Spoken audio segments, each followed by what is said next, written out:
Chapter 12:30.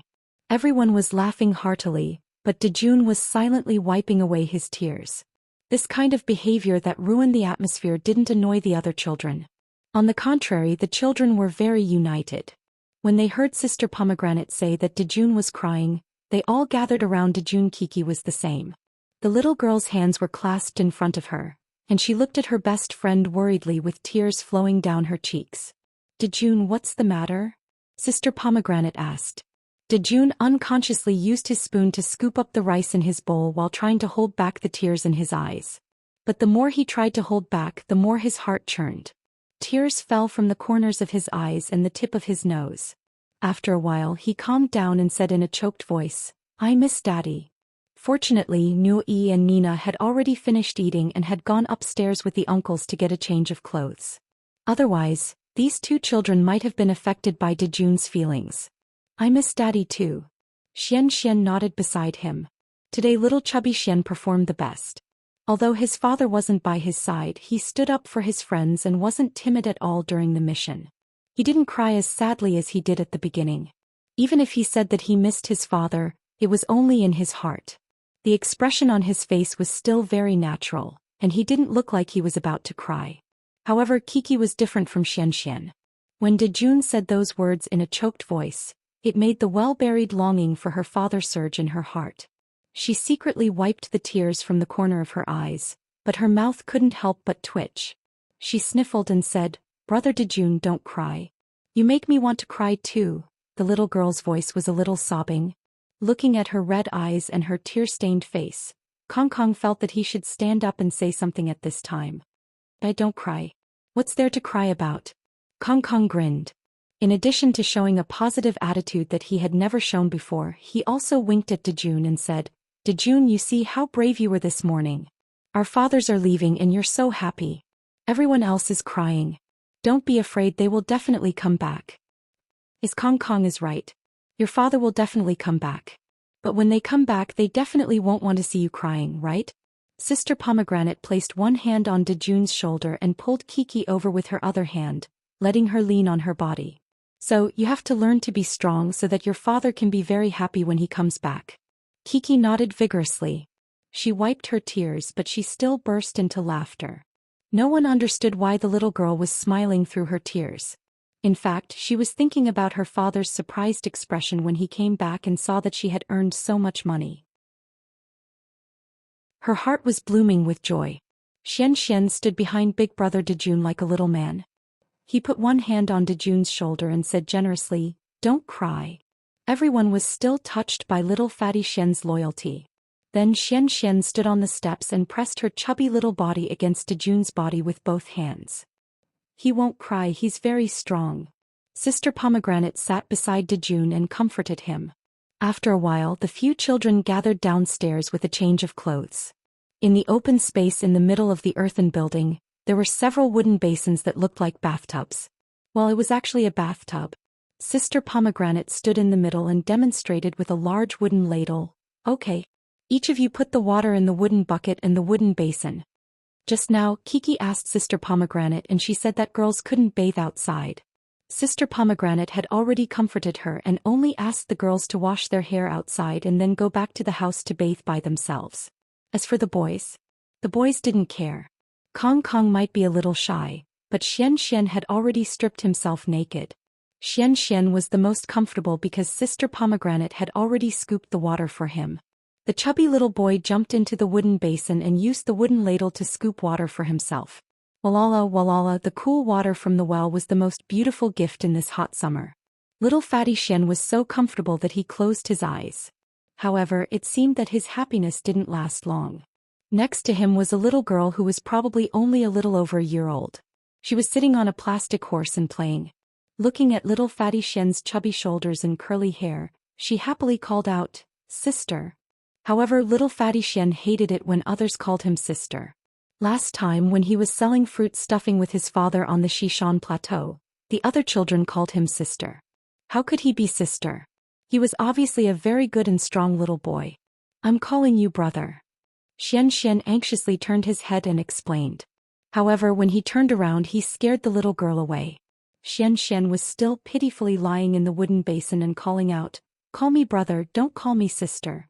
"Well, who asked you to have such an interesting perm?" It had to be said that Xian's movements were very agile. He quickly finished his bath and ran out of the wooden tub naked. At this time Nuo-yi and Kong Kong were still playing with Nina. Kiki had just squatted down and untied her ponytail. She leaned against the wooden basin and began to wash her hair. The way the little girl washed her hair was really beautiful. Her gentle and beautiful face was tilted sideways. Her posture was a little awkward, but it also made people feel that the little girl was very delicate and made people feel sorry for her. Her long and soft hair was like a waterfall falling into the water. Very quickly, it was full of water and became even brighter and glossier. Her slender fingers gently rubbed the foam, making people feel as if they were plucking the strings of a pipa. It was as if there was a melodious ancient song echoing in their ears. Perhaps the photographer couldn't help but move closer. The little girl felt it and slightly raised her head. Her eyes were more beautiful than the moon and there was a trace of shyness in them. Although it was only a glimpse, it made people think about it and feel pity for her. At this scene, some talented audience members couldn't help but sigh. Back then, when she sure was washing clothes by the stream, she was probably just as delicate and lovely. Otherwise, how could the wise king of Wu Fu Chai be so infatuated with her that he abandoned the imperial court? Otherwise, how could the Shang Saint Tao Duke Shu retreat when he was successful and didn't ask for thousands of gold and 10,000 riches, but was willing to take a beautiful girl and sail the 5 lakes? Chi-Chi was still young and immature. She was just a budding beauty, but in this quiet, beautiful moonlight and dimly lit environment, one could actually catch a glimpse of the heavenly beauty that would captivate even the birds and beasts when she grew up.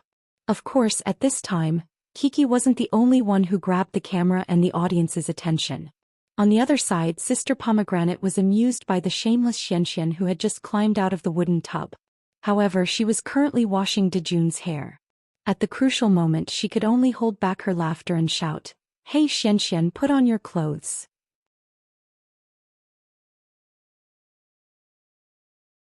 Chapter 1231. The children were very enthusiastic. When Kong Kong and Nui heard Sister Shouyo's call, they ran over to help their little friend excitedly.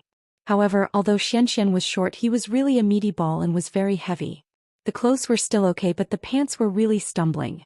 Xian couldn't stand steadily on one foot, or when he wanted to stand firmly, he couldn't find his shoes. Kong Kong and Nuoyi's older brothers couldn't carry Xian. In order to put on the pants, the 3 children almost fell together. Seeing this, the audience couldn't help but laugh. This was a kind smile.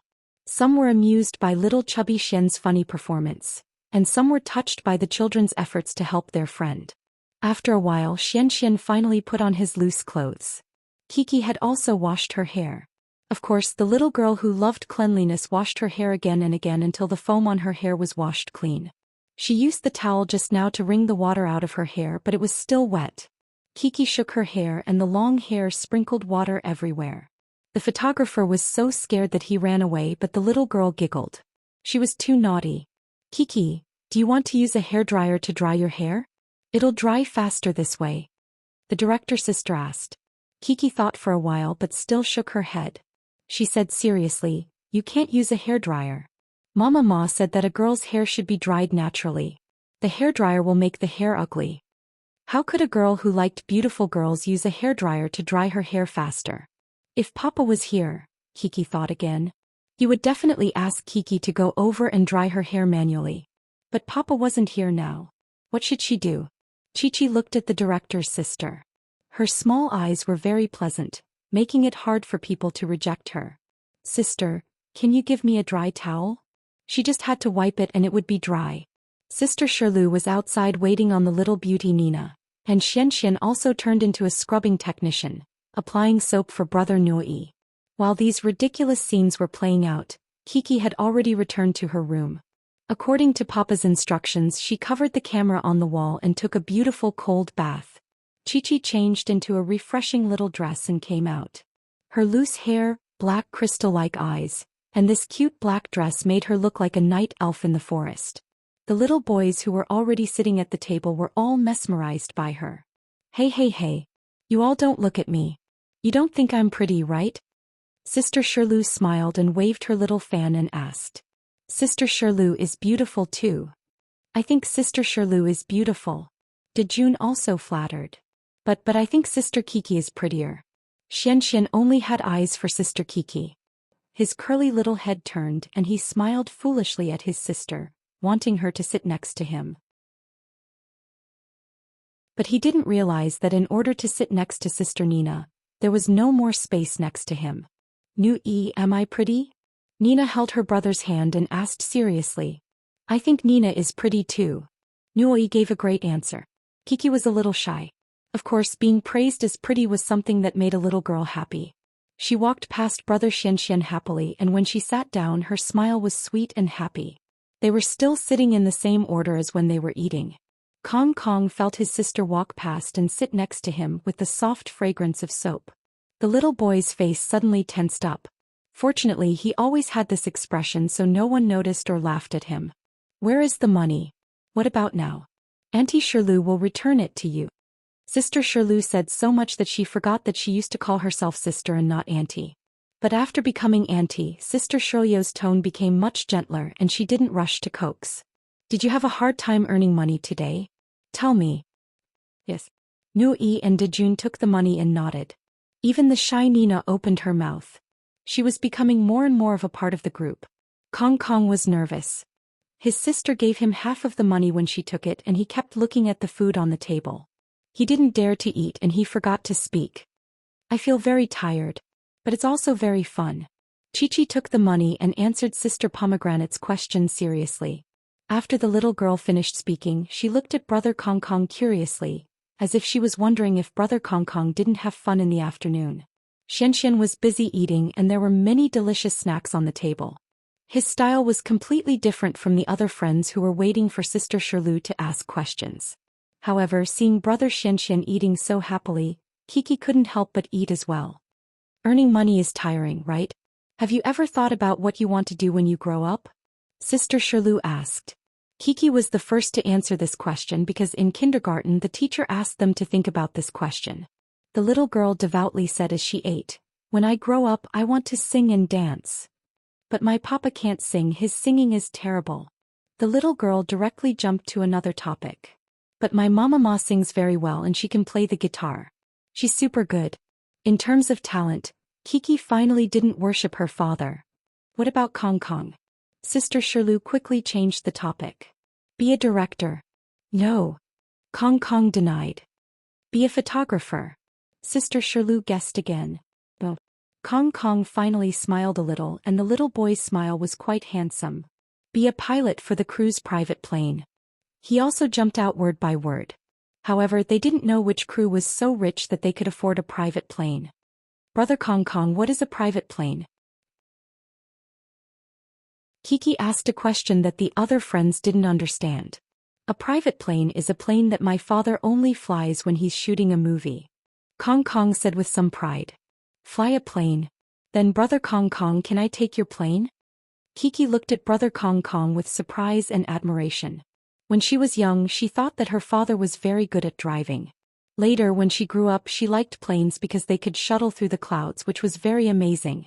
Kong Kong was looked up at by his sister with admiration, and at this moment he suddenly felt very happy. The corner of his mouth had already revealed his teeth. Of course. Kong Kang's hand fiddled with the fried peas on the plate, and pretended to throw out a sentence casually.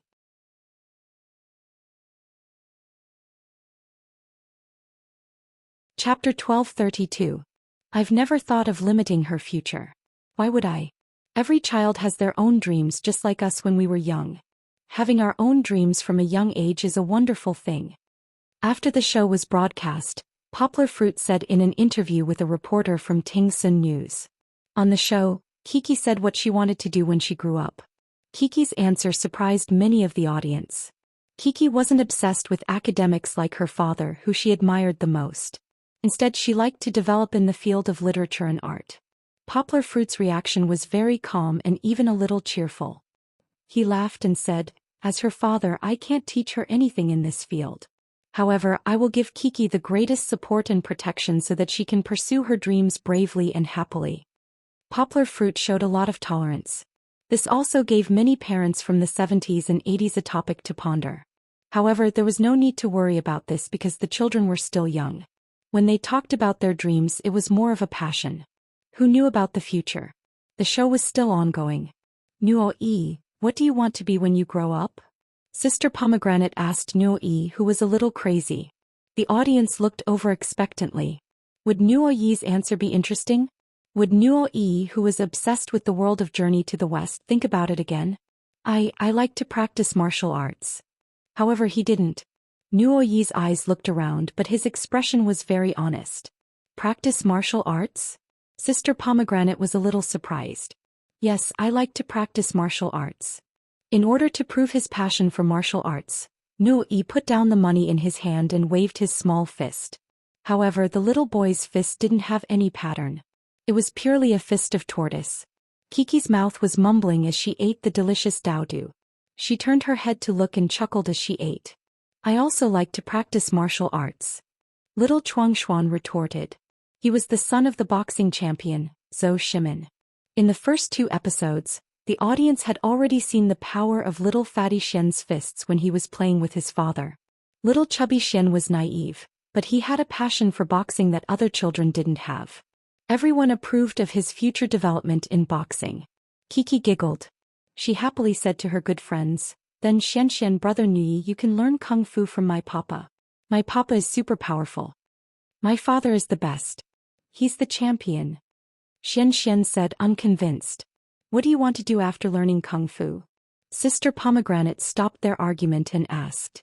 "After we practice, we'll go and beat up the bad guys," Xian said. The innocent words of the children made the audience smile. Dajuan's dream was a bit similar to Kong Kong's.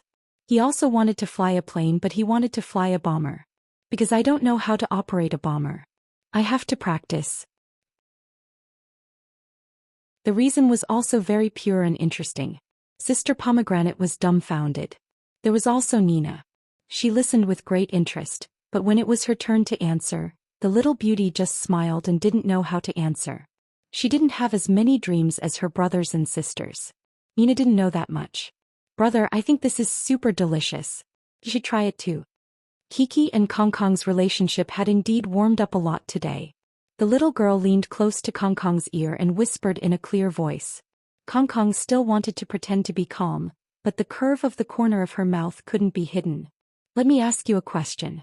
What do you like about your father?" Sister Pomegranate continued to chat with the children. "He's funny." After whispering to her sister, Kong Kong suddenly became energetic and was the first to answer the question. However, President Kang's words were a bit hard to believe. Hujun was funny. This was probably the most interesting joke of the day. Sister Pomegranate looked at the little girl who was wearing a soft black dress and sitting gracefully on the side. "I like Papa." Kiki was the first to answer. "What do you like about your father?" Sister Pomegranate asked. Her question made the little girl a bit embarrassed. She counted with her fingers and said, "Papa is very handsome. He loves me very much. He loves Mama very much. And Papa is very powerful. He's the most powerful in the world. I can't think of what I like about Papa. I like everything about Papa. There's nothing I don't like." The little girl smiled sweetly. Her strong attachment to her father was written on the little girl's pretty little face.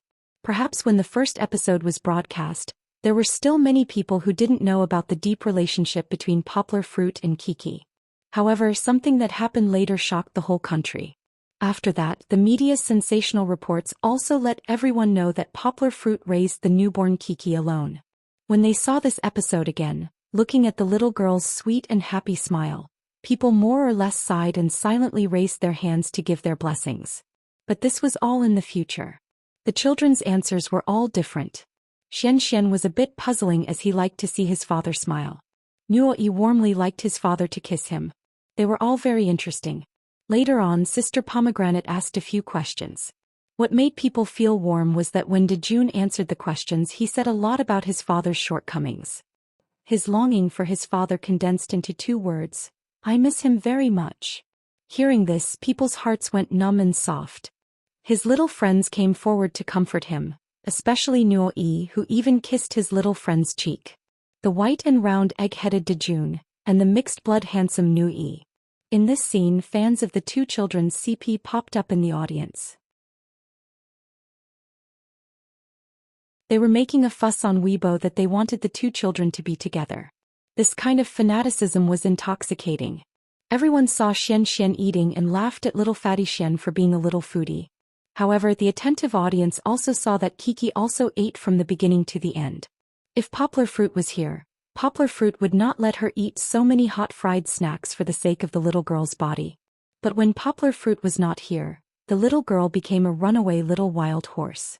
Eating and eating, her mouth could not stay still. "What do you want to say to your father the most?" Sister Pomegranate asked. After a while, the children under Sister Pomegranate's guidance told the camera that they loved their father. "I love Papa too." Kiki was still eating. She smacked her red and tender little mouth and smiled sweetly. After saying that she loved Papa, Kiki was still a little unsatisfied. The little girl was still chewing dowdoo in her mouth. She blinked her eyes and mischievously pouted her little mouth to blow a kiss to the camera. Then she giggled and said, "Miss you."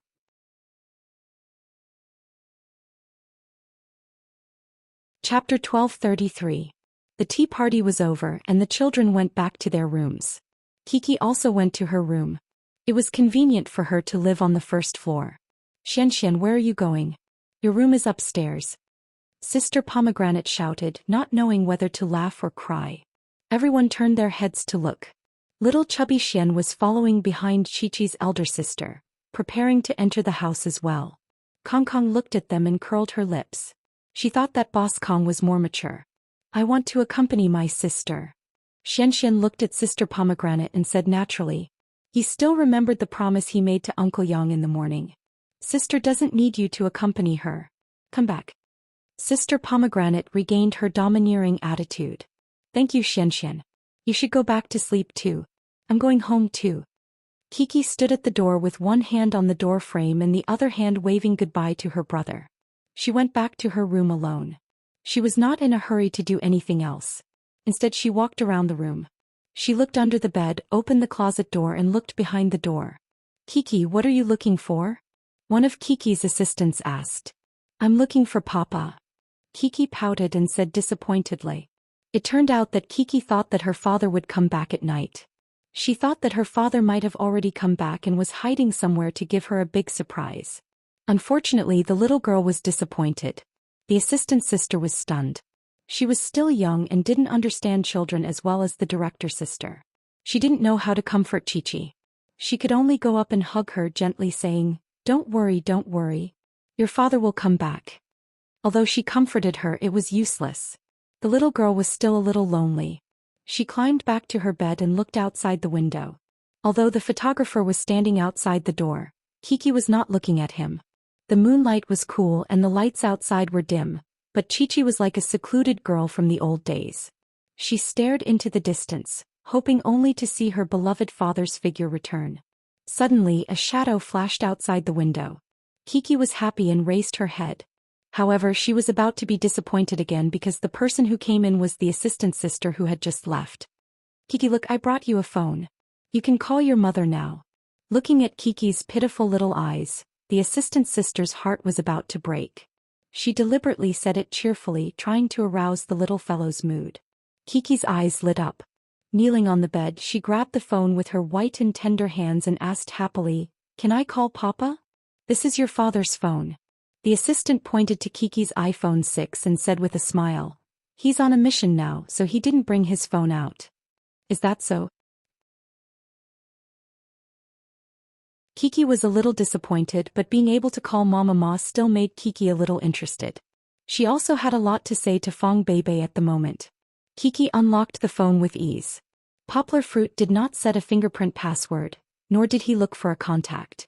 He directly dialed his mother's phone number on the phone. Kiki knew that the difference between her mother's and father's phone numbers was only 1 digit, so it was easy to remember. The phone rang for a while before Fong Beibei picked it up. On the other side, Fong Beibei, like the other mothers, had already received the notice from the program group. Otherwise, if the child's mother turned off her phone, wouldn't this call be very awkward? "Mama Ma." Chi-Chi picked up the phone and said coquettishly in her soft voice, "I miss you so much." "I miss you too. Have you been good outside?" Fong Beibei's young but gentle voice came from the other side of the phone.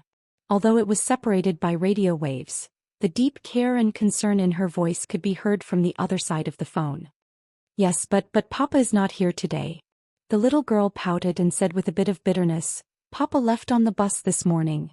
Is that so? Dad left so early? He hasn't come back yet? Fong Beibei asked worriedly. Yes, I miss Papa so much, but sister said that Papa won't come back until tomorrow. Kiki muttered gloomily. Then what are you going to do tonight? Are you with your other brothers? Fong Beibei asked. Oh, they all went back. Papa is not here, so I have to stay in the princess's room alone. Kiki looked around.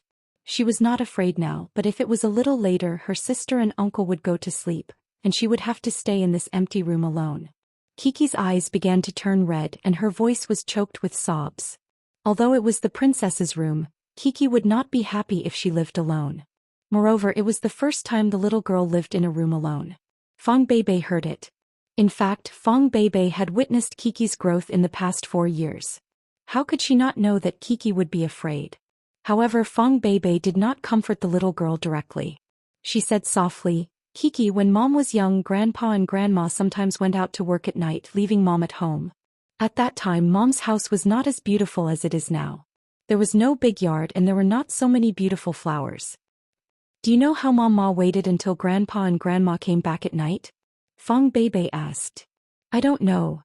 She was still sobbing, but Kiki's attention had been transferred to Fong Beibei's story at the other end of the phone.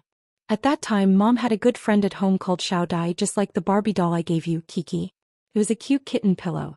Mom would say to it, Xiao Dai, Dad hasn't come back yet. Can you protect me? I'm afraid there will be bad guys. Fong Beibei said as if she was telling a fairy tale. The little girl was fascinated. She sat upright with her legs half crossed, listening attentively. Then Xiao Dai would bravely sit by my bed just like Grandpa and no bad guys would dare to appear. Fong Beibei said softly, when Mom woke up, Grandpa came back. Xiao Dai is so powerful. Kiki opened her mouth and said with admiration. Yes. Then Grandpa said, wow, my good daughter, you are so brave. Dad is not here, but you can still sleep at home so obediently. Fong Beibei smiled and asked, Kiki, do you want your dad to praise you for your bravery when he comes back? Yes, but I don't have Xiao Dai. Kiki pouted and said, I also want Xiao Dai. Don't you have a Pleasant Goat school bag? Fong Beibei asked, is Pleasant Goat with you?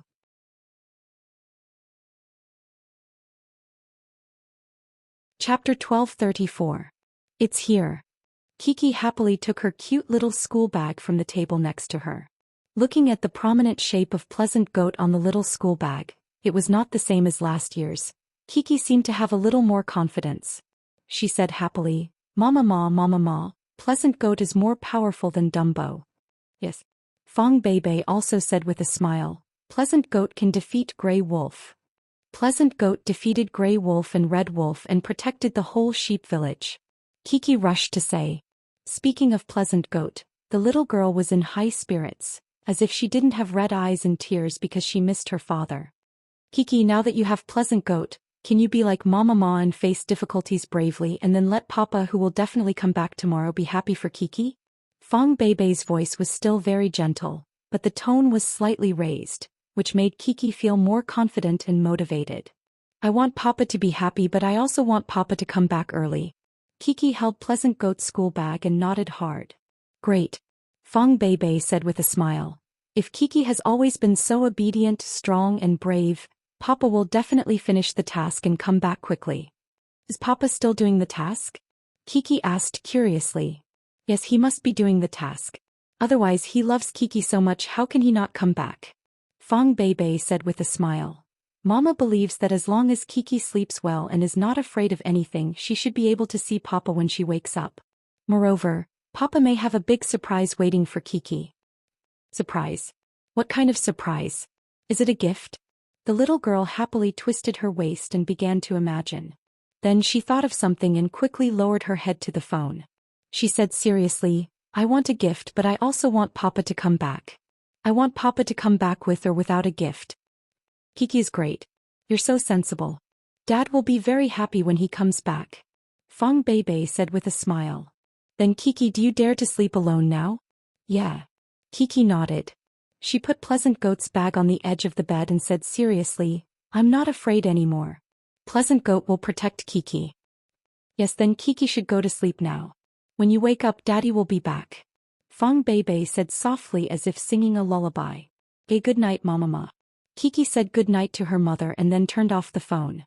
Of course, the little girl didn't go to sleep yet. After gaining the courage to be alone from her mother, Kiki went out to return the phone and folded the clothes she changed out of in the evening neatly. Then she put them on the chair beside the bed. Neatness was just a concept. Kiki, who didn't seriously learn how to fold clothes, just folded the clothes according to her memory of her father's method. There were also messy little shoes neatly placed against the wall. The storybook she read at noon was also gently tidied up on the table. When it was time to sleep, the little girl walked to the door and waved to the cameraman who had been standing at the door. She said sweetly, I'm going to sleep. Good night, Uncle. At this time, Kiki closed the door and climbed back into the bed. She said good night to the loyal guardian, Pleasant Goat, pulled the quilt and closed her eyes. The little girl was really going to sleep this time. She had been yawning for a long time. Now that she had let go of her fear and missed her father, she closed her eyes sweetly. Her father's dream was already waving to the little girl. Poplar Fruit was back. At this time, a few tall figures hurried over the threshold of Chun Gui Lu. It was the fathers who had been worried about their children all day. They all had bamboo toys that they had worked hard to make in the afternoon. Poplar Fruit was even carrying a big guy. However, at this time the fathers didn't have time to chat. They greeted each other and scattered to follow the cameraman and director to their children's rooms. Poplar Fruit was the same. However, before entering the room, he first put the big guy down and washed his hands before gently pushing the door open to enter. The cameraman didn't want to disturb them. He just stood at the door and in front of the window quietly taking pictures. Poplar Fruit first stood by the bed and looked lovingly at the little girl who was sleeping soundly wrapped in a small quilt. He didn't know what she saw in her dream, but the little girl's mouth had a sweet smile. Her long eyelashes were like the most beautiful arcs in the world, outlining the girl's most beloved aura. She was really like a beautiful sleeping beauty. The audience saw this picturesque scene through the camera lens. Just as many people sighed with emotion, they really wanted to go over and gently hug the little girl in their arms to protect her. However, that was not what Poplar Fruit noticed. His daughter had just cried. How could Poplar Fruit not understand the daughter that he had spent all his time with and loved since she was a child? Poplar Fruit didn't dare to say it for others, but for Kiki, although her slightly swollen eyelids were not obvious, Poplar Fruit could see it at a glance. His heart ached and he quietly watched for a while.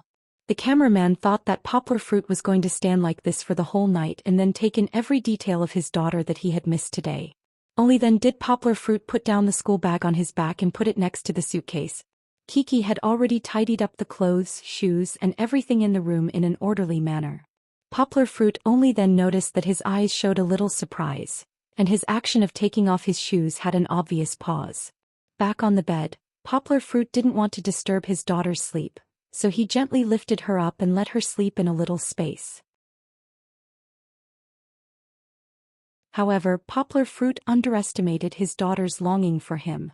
At this time, Kiki had just fallen asleep, but she didn't sleep very well. In a daze, she raised her eyelids and saw the familiar figure. Papa. The little girl mumbled. She still hadn't woken up from her dream. However, after all, she had just fallen asleep and she wasn't so sleepy that she turned over and fell asleep again. Papa's back. Poplar Fruit smiled and said softly, Papa. This time, Kiki really found that her sleepiness was completely gone, and only a surprised smile was left. From the bed, from her father's arms, she lifted her body, put her hands around her father's neck, and threw herself into her father's arms. Papa, is this a dream? The little girl still couldn't believe it. It's not a dream, Papa is really back. His daughter's call turned into a gentle heart. Poplar Fruit wanted to cry at this moment. He let the little head floating with the fragrance of green apples rub on his face, but he was reluctant to let go of his daughter. Papa, I missed you so much. After her father came back, the strength and bravery just now disappeared. The little girl wanted to be hugged by her father like this, and then she pouted her mouth and acted coquettishly. I missed you too. Poplar Fruit gently said in his daughter's ear. He suppressed his inner feelings. Where did you go? Why did you come back now? The little girl stuck to her father for a while, then gently put her head on her father's broad and warm chest and muttered. Papa went to a lot of places, it's a long story. Poplar Fruit printed a tender love on his daughter's forehead. Just now he saw the red mark on his daughter's left elbow, and knew that his daughter must not have had a smooth day, but he didn't want to ask too much. He wanted to leave some suspense and then he would go back and watch the little girl's performance on TV. But I want to hear it. Kiki giggled and raised her hand to touch her father's chin, which had not been shaved for 2 days, and said, Papa's beard is hurting, so it must not be a dream. Poplar Fruit lovingly rubbed his daughter's little head and said with a smile, If you want to hear it, then lie down, close your eyes and sleep. Just like how Papa usually tells you bedtime stories, Papa will tell you where he went today, okay? Then. The little girl lay down and held her father's hand in her arms. Poplar Fruit simply changed the position, and let the little girl lie in his arms, and then held his big hand. Today Papa went to a kindergarten with a lot of children, with your Uncle Hu, Uncle Lin and Uncle Zo, to learn to be a child. The night gradually became deeper, and in her father's soft voice, Kiki was filled with the happiness of her father's return and slowly fell asleep.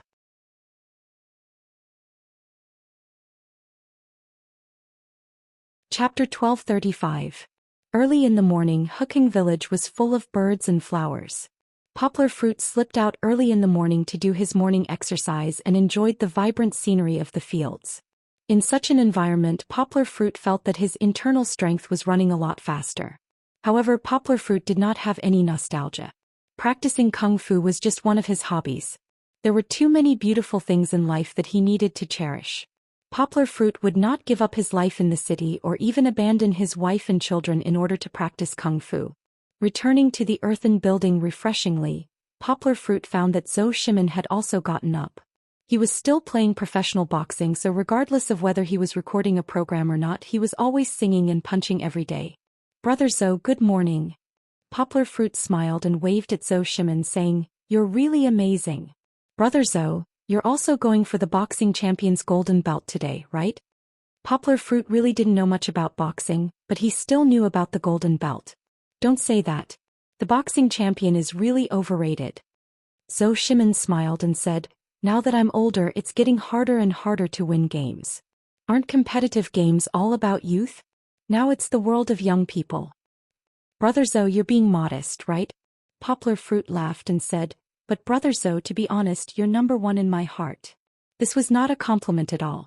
Before Zhou Shimin, Poplar Fruit had never heard of any powerful people in the Chinese boxing world. There were still some, but they were not famous. The famous monk Elong was not a professional boxer. After Zhou Shimin appeared out of nowhere, he had harvested countless championships and gold medals. Among them, the most talked about was his successful defense of the gold medal in the Olympic Games. Watching Zhou Shimin's game was a kind of enjoyment. Not only did he win with irresistible momentum, but also his self-created pirate-style fighting style. When he hit, he immediately escaped. The fist wind was simple and bright, which was pleasing to the eye. Zhou Shimin smiled and asked, Poplar Fruit, do you want to have a match with me? Yesterday I saw your skills. You have real kung fu. You practice Tai Chi, right? Sure. Brother Zhou, how do we fight? Poplar Fruit smiled and nodded. It had been a long time since he went to the barracks to play. Seeing Zhou Shimin's boxing made his hands itch. Zhou Shimin and Yonggua didn't use their full strength. They were just playing with their fist. Zhou Shimin and Yonggua didn't use any strength. However, Zhou Shimin's boxing skills were profound, and Poplar Fruit's reactions were agile. The two of them were actually fighting back and forth, and they looked like they were fighting. However, Zhou Shimin and Poplar Fruit were still unsatisfied. Poplar Fruit suddenly suggested, Brother Zhou, you don't have to hold back. Hit me with all your strength. Will it work? It'll still hurt when I'm wearing gloves. Zhou Shimin's evaluation of Poplar Fruit's strength had reached a certain level, but he didn't think that Poplar Fruit could still fight back if he used his skills in a professional match. It's okay. You might not be able to hit me. Poplar Fruit laughed. He didn't use his boxing posture anymore. Instead, he raised his hands like a white crane spreading its wings. His body sank and he bent his knees in a horse stance, making the starting gesture of Tai Chi, You win if you touch the corner of my shirt. Poplar Fruit said with a sly smile. He looked down on others too much. The world champion Zhou Shimin was also provoked by Poplar Fruit's words. He didn't hold back anymore and went forward. However, Poplar Fruit said that he wouldn't let him get close, so he wouldn't let him get close. Poplar Fruit was like a Tai Chi master in the movies. He jumped around agilely. His body was like a willow in the wind, twisting and turning as he pleased. He completely exhausted Zhou Shimin, but he really couldn't touch the corner of Poplar Fruit's shirt. So strong? Zhou Shimin threw a punch. Poplar Fruit bent back, his whole body curled into the shape of an arch bridge. Poplar Fruit only lightly touched the ground with his hand, and his body was already like a spiral jumping sideways. The program crew was stunned and overjoyed. No matter how much of this scene was left in the program, this gimmick was definitely not small. They were already fantasizing about the audience's amazed expressions. After all, everyone said that Poplar Fruit was the people's hero. He had saved so many people, but whether he was really strong or whether he had real martial arts, it had been a mystery for more than a year. The main reason was that Poplar Fruit was too low-key. No one had really seen Poplar Fruit's skills. Even the video released by the cheating county magistrate was blurry. How could there be such a good opportunity like now, with a high-definition camera recording the whole process from different angles? Moreover, there was a national touchstone like Zhou Shimin. Whether Poplar Fruit was strong or not, the audience could finally say that it was obvious for all to see. This was a happy moment. This won't do. How are you going to play if you just keep dodging? Zhou Shimin shamelessly said. In fact, he was really trying harder and harder just now. He had used all his strength, but he still couldn't touch Poplar Fruit. Alright, I won't dodge anymore. Poplar Fruit said with a smile. This time, Poplar Fruit acted out a scene in front of the camera that could only be seen in movies. Zhou Shimin did not even have time to retract his attacking fist. Poplar Fruit turned sideways and pulled him. Zhou Shimin lost his balance. Then Poplar Fruit came close and gently shook his shoulder. Zhou Shimin flew backwards without any resistance. At this moment, the program crew and the audience were dumbfounded. They thought to themselves, is this acting? But it was obviously not. So Chinese martial arts were really that magical? Some of the audience could not hold back their excitement and shouted excitedly, "Fuck Taekwondo. I want to practice Taiji fist." However, this learning craze of ancient Chinese martial arts was not very crazy.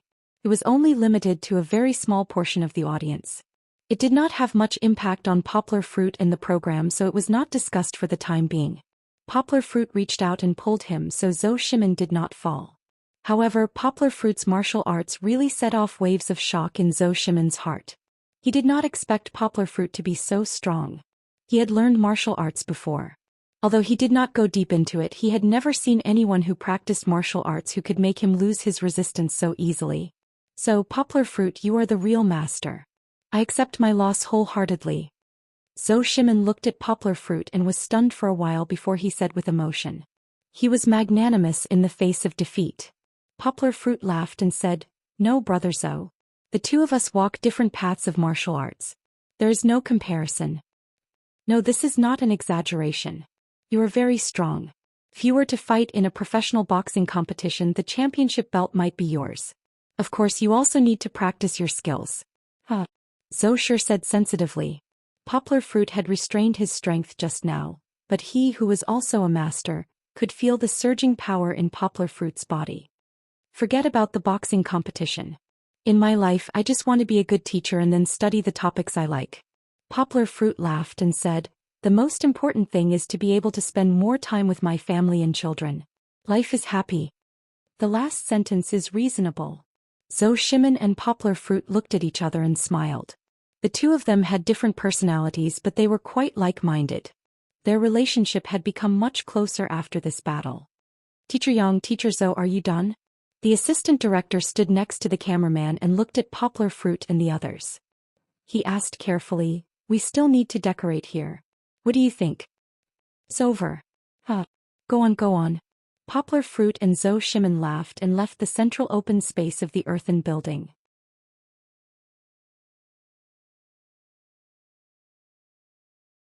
Chapter 1236. The two of them woke up early in the morning. After the practice, they could take a bath leisurely and then go back to find their children. Poplar Fruit and Kiki lived on the first floor, so they didn't need to go upstairs like Zoe Shimon. Poplar Fruit woke up the little princess who slept soundly last night. Kiki was still overflowing with happiness when her father suddenly came back yesterday. She squinted her sleepy eyes and pretended that she didn't want to get up, so that her father could grab her arm and lift her up before she fell down again. "Little piggy, I know you're awake." Poplar Fruit exposed the little girl. Kiki giggled and hugged her father's neck, unwilling to let go. "Papa, are we still going to do the task today?" The little girl washed up under her father's care. The cool towel made the little girl squint her eyes comfortably, but she was no longer sleepy. She held her father's hand and asked worriedly. "No." Poplar Fruit smiled. He sent the toothpaste and handed the toothbrush to Kiki. "Papa's task today is to play with you." Hee hee hee. The little girl smiled happily as she brushed her teeth. Her little arms waved restlessly, and she made funny faces at her father from time to time. Upstairs, Nuoi and Nina also woke up. They were visiting Brother Kong Kong's house. The observant Jun found that Nina was wearing her shoes inside out. Kong Kong heard the noise and rushed over. He took off his sister's shoes and put them back on. The father and son were rough but attentive, while the father was cold but warm, especially Brother Kong Kong. Nina liked him very much yesterday. Today, Brother Kong Kong helped her put on her shoes. Although the little beauty was a little shy and didn't say anything, she kept staring at the handsome big brother. Later, she even took the initiative to run to Brother Kong Kong's big hand, but her own brother ignored her. "Get up!" Sister Pomegranate shouted through the loudspeaker. The whole Chungray brothel was no longer sleepy. The children all walked out of their rooms and were surprised to find a spectacular scene in the big open space in the middle of the earthen building. Dozens of villagers stood in the open space. If one looked down from upstairs, they would see the Axe Gang standing in the movie Kung Fu Hustle. As soon as the music started, a grand performance would begin. Close. Just as Poplar Fruit finished dressing his daughter, Kiki could no longer hold back and ran out of the door excitedly. Poplar Fruit rushed out and took his daughter's long hair out of his shirt pocket. He hadn't tied up his daughter's hair yet. But now her hair was draped over her shoulders like a waterfall, hanging down to her waist, giving her a soul-stirring beauty. "Big Brother Kong Kong. Brother Nui. Big Brother Dajuan." When Chi-Chi saw her companions, she beamed with joy and ran from her father's side to her companion's side like a wisp of smoke. The children were too energetic. They started playing with Sister Pomegranate early in the morning. Sister Pomegranate couldn't catch up with the children, but the relationship between adults and children was really good. Sister Pomegranate is really popular with the children. Poplar Fruit smiled and nodded. Seeing this scene, it was hard for Yonggwa to guess that Sister Pomegranate had scared the children out of their wits yesterday morning. Suddenly, the music resounded throughout the whole place. It was actually horse pole. In Poplar Fruit's surprised eyes, dozens of villagers in the middle of the square began to dance in the square. She was speechless. It turned out that this battle was just for square dancing. If it was square dancing, it would definitely be Kiki's favorite. Poor Xian, who had just come down, was pulled into the square dancing team by the little sister. Little chubby Xian smiled innocently at the beautiful and bright Kiki in the morning, not knowing what had happened. Papa. The little girl was still not satisfied. She ran over energetically and pulled Poplar Fruit over. "Do you want to dance?" Poplar Fruit smiled and gently brushed away his daughter's sweaty hair and asked. Hee, but I don't know how to dance this song." Kiki pulled her father's hand and shook it. "Come and play with us. Why are you all standing there?" At this time, the other children were also called over by Sister Pomegranate. "It doesn't matter if you don't know how to dance. You all can dance with Sister Pomegranate." Sister Pomegranate held a lollipop in her mouth and majestically stood in the front to lead the dance. Of course, she also danced with the villagers. Kiki happily followed behind Sister Pomegranate and danced. In the past, the little girl mixed in with the middle-aged women's square dancing with her god-grandmother. The little girl was not shy at all. Moreover, compared to the other little boys' uncoordinated movements and even unwilling expressions, Kiki danced very well. The little girl's waterfall-like hair swayed and danced with her light movements, making people feel happy. Turned out that square dancing could also be so beautiful. When the audience saw this scene, they all laughed. Kiki really subverted everyone's understanding of her once again. Beautiful, naive, lovely, kind, intellectual, friendly, and smart. This was the audience's understanding of Kiki's character. Even after watching the first 3 episodes of the program, the audience gave Kiki the title of Little Princess without princess syndrome. Now it seemed that it would have to be changed again. The little girl actually liked square dancing. This point made Kiki immediately recognized and liked by the majority of middle-aged women.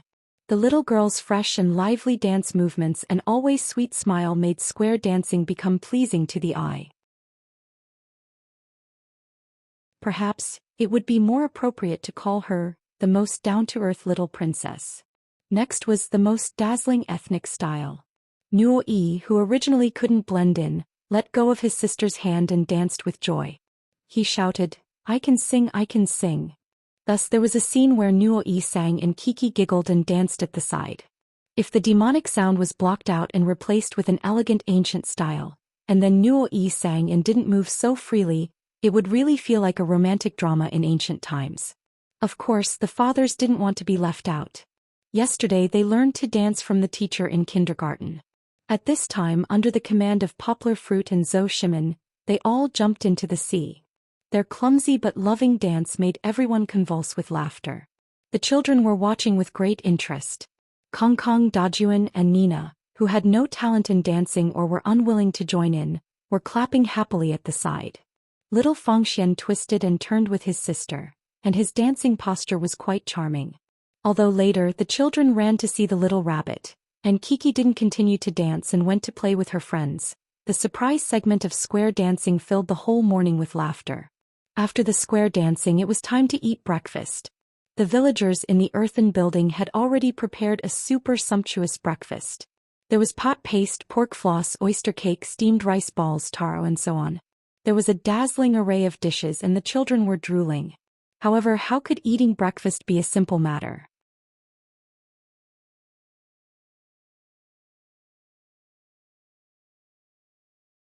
Chapter 1237. In order to prevent General Qi Jiguang and the soldiers from having enough time to eat and recover their strength to fight the Japanese, the people of Min province invented pot paste. They ground rice that needed to be cooked for a long time into rice milk, and boil it with a lot of nutritious shredded meat, clams, and other ingredients to make a clear soup. The rice milk was then brushed on the pot, and very soon, a large pot of delicious and nutritious pot paste was produced. The children gathered around the stall where the villagers prepared breakfast. They listened to the village chief's introduction of the history of breakfast while smelling the fragrant pot paste and other breakfast dishes. The children might not be able to remember what the village chief said, but in their hearts, the delicious food that made them drool had left a deep impression on them. "Papa, I want to eat it so much," Kiki said. The other children also began to clamor, especially Xian Xian, whose saliva almost fell to the ground. "But I don't think it's that simple." Hu Jun shook his head and smiled. The fathers nodded in agreement and a lot of props were brought over behind them, which reminded them of the unbearable past of the last time they did the splits on the Lus Plateau. Sure enough. "But we can't just open our mouths to eat. If we want to eat something we have to work hard." The village chiefs, but, was always so annoying. He explained the rules of the game that they were going to play next. Hang the clothes on the rack, but they were not allowed to use their hands, only their feet. The fathers all protested. Who couldn't use their hands and only their feet to hang the clothes? "If we use our feet to hang the clothes, can we still wear them in the future?" Poplar Fruit asked with a serious smile. "That's how we hang the clothes in the earthen building." The village chief quibbled. "Then you demonstrate it, village chief." Sister Pomegranate stood on the father's side and defended them against the injustice. The fathers, including Poplar Fruit, began to make a fuss. It seemed that they wanted the village chief to play first. Of course, why would the village chief play? Back on the Lus Plateau, he demonstrated the splits to the fathers and was teased by them. This time he had learned his lesson and decisively refused with a straight face. "It's too hard." Hero Hu Jun was the oldest among the fathers. When he saw that the village chief did not comply, he deliberately said, "Then let's skip breakfast today." Although he said that, he still had to do it in the end. However, the fathers still wanted to vent their anger. However, this seemed to have convinced the children. Kiki anxiously pulled her father's hand, looked at her father pitifully and said, Papa, Papa, but I want to eat. How could he disobey his daughter's orders? Poplar Fruit, who had been cheering with them just now, stood up with a wry smile. He cupped his hands to the fathers and said, "Brothers, I'm sorry.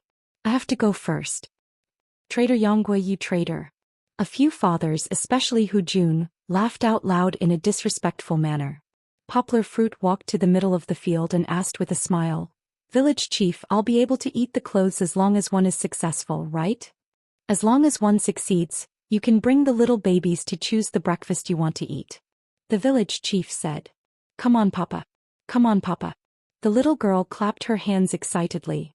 Looking at her happy face, she was full of confidence in her father. "Uncle Poplar Fruit, come on. Uncle Poplar Fruit, come on." Xian Xian and the other older brothers also started to shout. Poor Nina could only cover her ears because of the loud noise from the older brothers. Poplar Fruit gave his daughter a thumbs up. He took off his shoes and stood on tiptoe with the other foot firmly supported on the ground.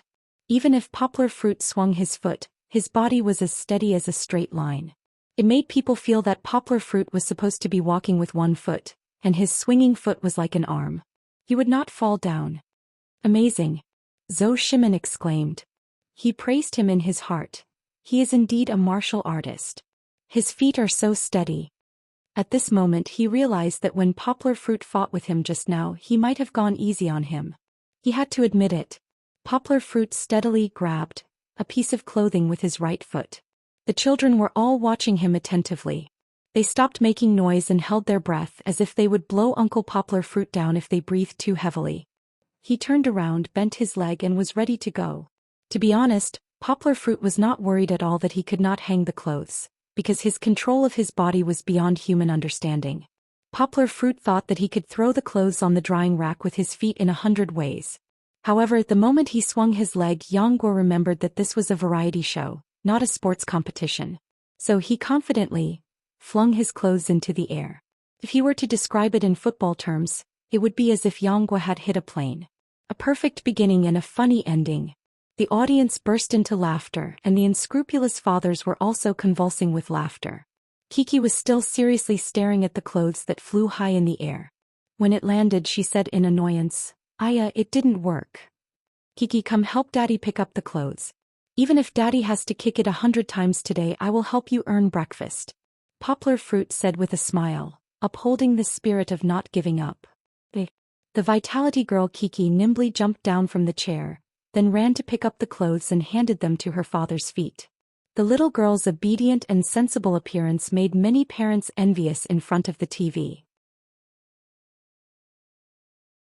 This time Poplar Fruit certainly would not mess around. He only kicked it high, leaving some suspense, and then firmly hung it on the drying rack. "It's a success." Poplar Fruit was not surprised at all. He squatted down and let his surprised daughter pick him up. He laughed loudly. "There's breakfast to eat." The little girl was so happy that she jumped up and hugged her father. Her little face was red from laughing. She did not dare to believe it at first, but her father still gave her a super great surprise. After Poplar Fruit succeeded, he was urged by his children. The other fathers did not slack off and quickly went to compete. Kiki could happily hold her father's hand and go to the stall in the temporary kitchen to choose what she wanted to eat. Min Province really had many delicious local delicacies. The little girl was dazzled. She opened her small hands and said, "I want to eat all of these." But she still had to choose, so under her father's suggestion, Kiki picked the most special pot paste, taro and meat muffins and returned to the table. "Brother Nui, let's eat together. Good food should be shared with friends." Seeing that their father did not come, Brother Nui and Sister Nina sat at the side enviously. Kiki very sensibly ran to them and invited them to eat together. But Nina and I haven't finished the mission yet." Nui pouted and said sadly, "It's okay. I'll help you." Sister Pomegranate stood up and patted her chest. However, for the sake of the show, the village chief signaled the adults to use another method to help them. Poplar Fruit carried Nui and then let him kick the clothes up to dry. Finally, everyone was happy. The children and the fathers could all happily eat breakfast.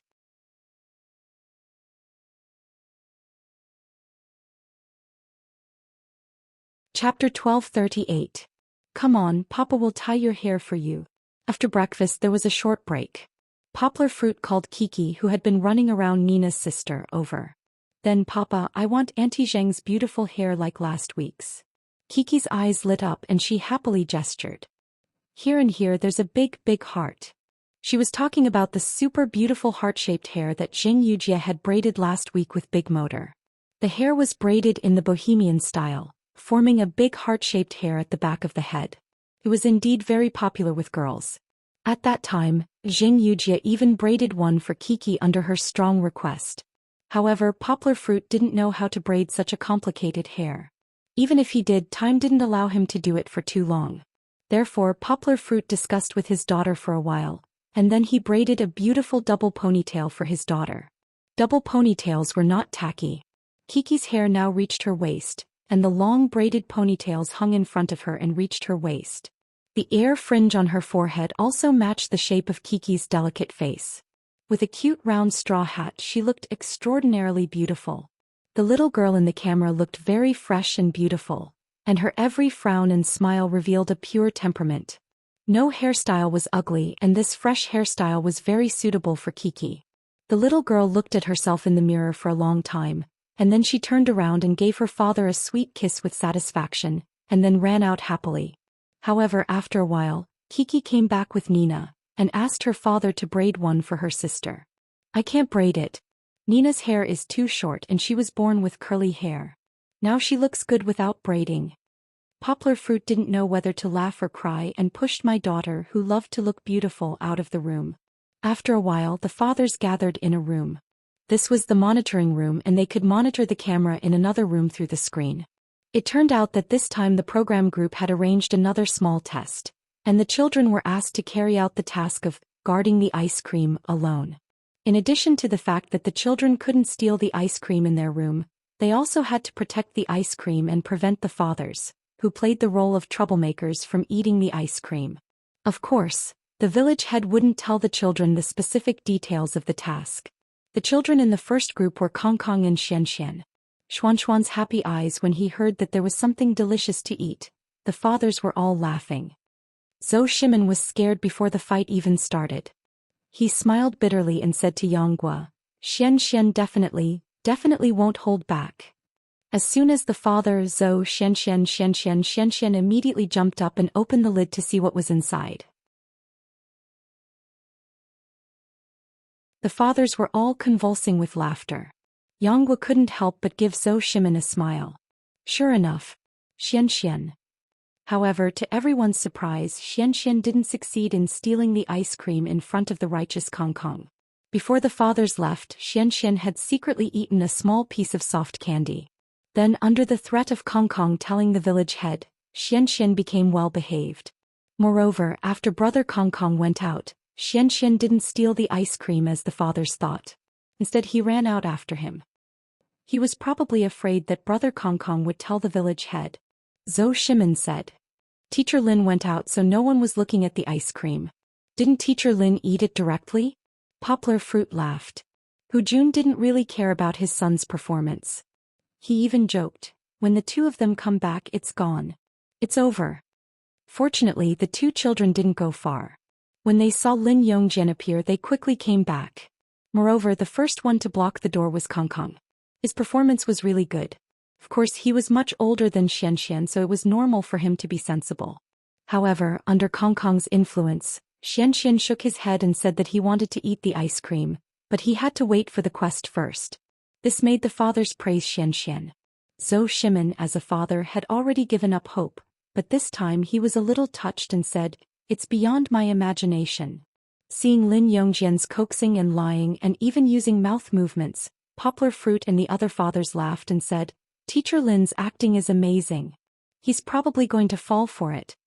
Looking at Xuan's excited performance, Zhou Shimin was also worried. Poplar Fruit saw that he was already in front of the screen. Although he could accept his son's failure, Xian was a glutton. But which father didn't want his son to perform better? Unexpectedly, Xian actually followed Kong Kong. From the beginning to the end, no matter how Lin Yongjian coaxed him, he didn't touch the ice cream bit by bit until the village head came back. Are you all touched? Come, here's a tissue. Poplar Fruit laughed and joked. He felt that the two fathers sitting beside him were so moved that they were about to cry. Jun was a little better because he knew that Kong Kong was a principled person. It was normal for him to behave like this. But Xianxian was different. Xianxian really exceeded Zhou Shimen's expectations. He could resist eating and perfectly completed the mission. Although he did eat a piece of candy, it didn't hide the fact that Xuanxuan's performance was great. Poplar Fruit also gave a thumbs up. He smiled and said to Zhou Shimen, "This child is very malleable. If he's trained well, he'll definitely be a great hero in the future." Zhou Shimen smiled and said to Poplar Fruit, "How about I give him to you as your disciple? When it comes to educating children, you're the best. When it comes to martial arts, you know it." Poplar Fruit knew traditional martial arts and he was very good at it. Zhou Shimen also wanted his son to be his disciple. Poplar Fruit understood Zhou Shimen's words, but he didn't agree so easily. Poplar Fruit smiled and said, "You want to put your son under me so soon? That won't do. Your wife isn't willing. Let's talk about it when he's a little older." This was a tactful rejection, so Zhou Shimen didn't pursue it. Actually, it wasn't a complete rejection. Poplar Fruit left some leeway. He needed to consider it again and again. The show was still going on. The previous conversation between the two was a little strange, so the show crew edited it out. Next it was Nuo Yi and Nina's turn. Poplar Fruit and Zhou Shimen, who were in charge of causing trouble, were both under great pressure. "I'm too embarrassed to do it." Poplar Fruit and Zhou Shimen smiled bitterly. Poplar Fruit said, "If Kiki finds out that I bullied Nina, she'll be angry with me."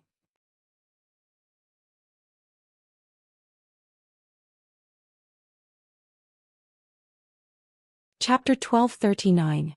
Although Lin Yongjian had used all kinds of methods, he hadn't been ruthless enough. Under the two children's insistence, he still completed the task. However, when it was Nu Yi and Nina's turn, Poplar Fruit and Zhou Shimen, who had always been very pure and friendly to children, didn't play by the rules. The two of them used the trick of deceit. Even though Nuo Yi anxiously objected to it, they even finished the ice cream with Nina until only half of the ice cream cone was left. They successfully completed the task of being troublemakers. However, after coming out of the mission room, Poplar Fruit and Zhou Shimen were frowning. Even when they returned to the monitoring room, they still felt a little conflicted. "I feel like we've done something very bad, very bad." Poplar Fruit smiled bitterly and bumped Zhou Shimen with his shoulder. "The two children trusted us so much at the beginning, and then we took advantage of their trust in us to do something to them. Kiki will be watching TV later. She'll definitely be angry with me." Zhou Shimen and Poplar Fruit glanced at each other. They were also anxious and their self-blame was written all over their faces. "It's okay. They've already done very well." Lin Yongjian comforted them. "If it weren't for us two bad uncles, they definitely wouldn't have eaten it," Poplar Fruit said with a bitter smile. "This is the show. It's okay." Jun smiled. The two of them are really obedient. However, when Yangguo and Zhou Shimen saw that Nina couldn't bear the village head's questioning and ran out while whimpering after he came, they both looked sad. They went to buy a cake. Hearing Nina's innocent answer, Poplar Fruit finally couldn't stand it anymore. "You guys watch first. I'll go buy a cake. Even if it's a show, we can't deceive children and hurt their hearts." Poplar Fruit stood up and walked out with a bitter smile. Zhou Shimen quickly stood up and said, "Poplar Fruit, it's your daughter's turn next." "I'll go." "It's okay. I said it just now, so I have to fulfill my promise. I'll go downstairs and ask where to buy the cake." Poplar Fruit ran downstairs without looking back. He had made up his mind. Whether it was a big cake or a small cake, he would buy one. After all, this was his promise as an uncle. But fortunately, when he got downstairs, a villager in the building was willing to ride a motorcycle to buy a cake for Poplar Fruit. So that Poplar Fruit had to make a trip himself. "Have they come?" When he hurriedly returned to the monitoring room, he couldn't take his eyes off his daughter's eyes. "They're here. The village chief just left," said Zhou Shimen. Now he was relaxed. His son and himself had already performed well. Now all he had to do was wait to see the performance of other children. Zhou Shimen smiled and asked, "Yangguo, do you think Chi-Chi will eat it?" "Hard to say." Poplar Fruit shook his head with a bitter smile and said, "She can't resist ice cream, cakes, Barbie dolls and other toys." The camera returned to the mission room. After the previous performance, Chi-Chi and big brother Dejun had once again teamed up to do a mission. The two children sat in front of the table and looked at each other, staring at each other. Kiki kept touching the bamboo basket. Poplar Fruit thought she wanted to eat it. Kiki, we can't eat it. Dejun misunderstood and waved his hand. I know this is a mission. Kiki touched the bamboo basket and giggled. Touch it. Still cool. It's so comfortable. The little girl's two ponytails were quite cute. Her eyes were curved when she smiled. She was very likable. Dejun also listened to Kiki's words. The two of them put their hands on the bamboo basket and looked at each other with a smile. They're all great. They haven't opened it yet. Zhou Shimin explained to Poplar Fruit. Unlike the previous two groups, Xian and Nui had already opened it before the troublemaker appeared. Alright, it's my turn. Hu Jun stood up with a tall and sturdy body. He took a finished bottle of mineral water and walked out. I feel a little uneasy. Poplar Fruit smiled and patted Lin Yongxian's shoulder. He asked, Teacher Lin, are you worried about your son's performance? Lin Yongxian smiled and shook his head. He still looked very worried. I feel that Dajuan is the same as Kong Kong, a very principled child. His performance is even better than Chi-Chi's. Yanghua smiled faintly. To be honest, I'm the one who has no confidence in Chi-Chi. Kiki is so obedient. You don't have confidence? Zhou Shimin asked. Poplar Fruit nodded and smiled. He said, yes, she is very obedient in front of me. But when I'm not around, it's hard to predict how she will behave. After all, she rarely goes out on missions by herself. Yesterday, Kiki had broken her arm after leaving her father. Of course, it was only a small injury. Poplar Fruit used internal energy to treat his daughter's blood clots at night. The little girl was fine when she woke up in the morning. The two children on the screen panicked because Hu Jun's heavy footsteps could be heard from afar. Big brother Dejun, I'm scared. Seeing Dejun leaning against the window and peeking outside, Chi-Chi hurriedly stood up and nervously grabbed Dejun's clothes, wanting to hide behind Dejun, Uncle Hu. Dejun saw Hu Jun passing by, outside the window, and he actually waved at him. Don't open the door. Kiki wanted to stop him, but Dejun had already opened the door and invited the big bad wolf in. However, seeing that it was Hu Jun, big brother Kong Kong's father, Kiki finally put down the big stone in her heart and giggled. The little girl's smile was as bright as the spring breeze. Her eyes were as moving as the autumn water. She laughed and said in a clear voice, listen to that thumping sound. It's not a ghost, it's him. Seeing his daughter laugh exaggeratedly because of her happiness, Poplar Fruit smiled bitterly and shook his head. He pitied her in his heart. Little idiot, it's too early for you to be happy. In the blink of an eye, Uncle Hu Jun, who looked tired, thirsty and hot to the point that his face was red, sat down at the small table. He opened the bamboo basket abruptly and took out the hidden ice cream and candies. No. You can't eat. Kiki and Dejun turned pale with fright. The two of them used their hands to protect the ice cream and candies. I've run out of water. I'm dying of thirst. Hu Jun said uncomfortably. Can I have some? No, you can't eat it all. As the big brother, Dejun stepped forward and stopped Uncle Hu Jun. He said loudly, the village chief asked us to watch. No one is allowed to eat. Uncle Hu Jun's performance had completely subverted Chi-Chi's imagination. Not only did he not act according to common sense, he even put on a look of, even if you don't give it to me, I'll still force myself to eat it. He stretched out his hand and was about to grab a candy. No. Only the excited cry of a nightingale could be heard. The voice was still so clear and pleasant, but the scene on the screen shocked everyone.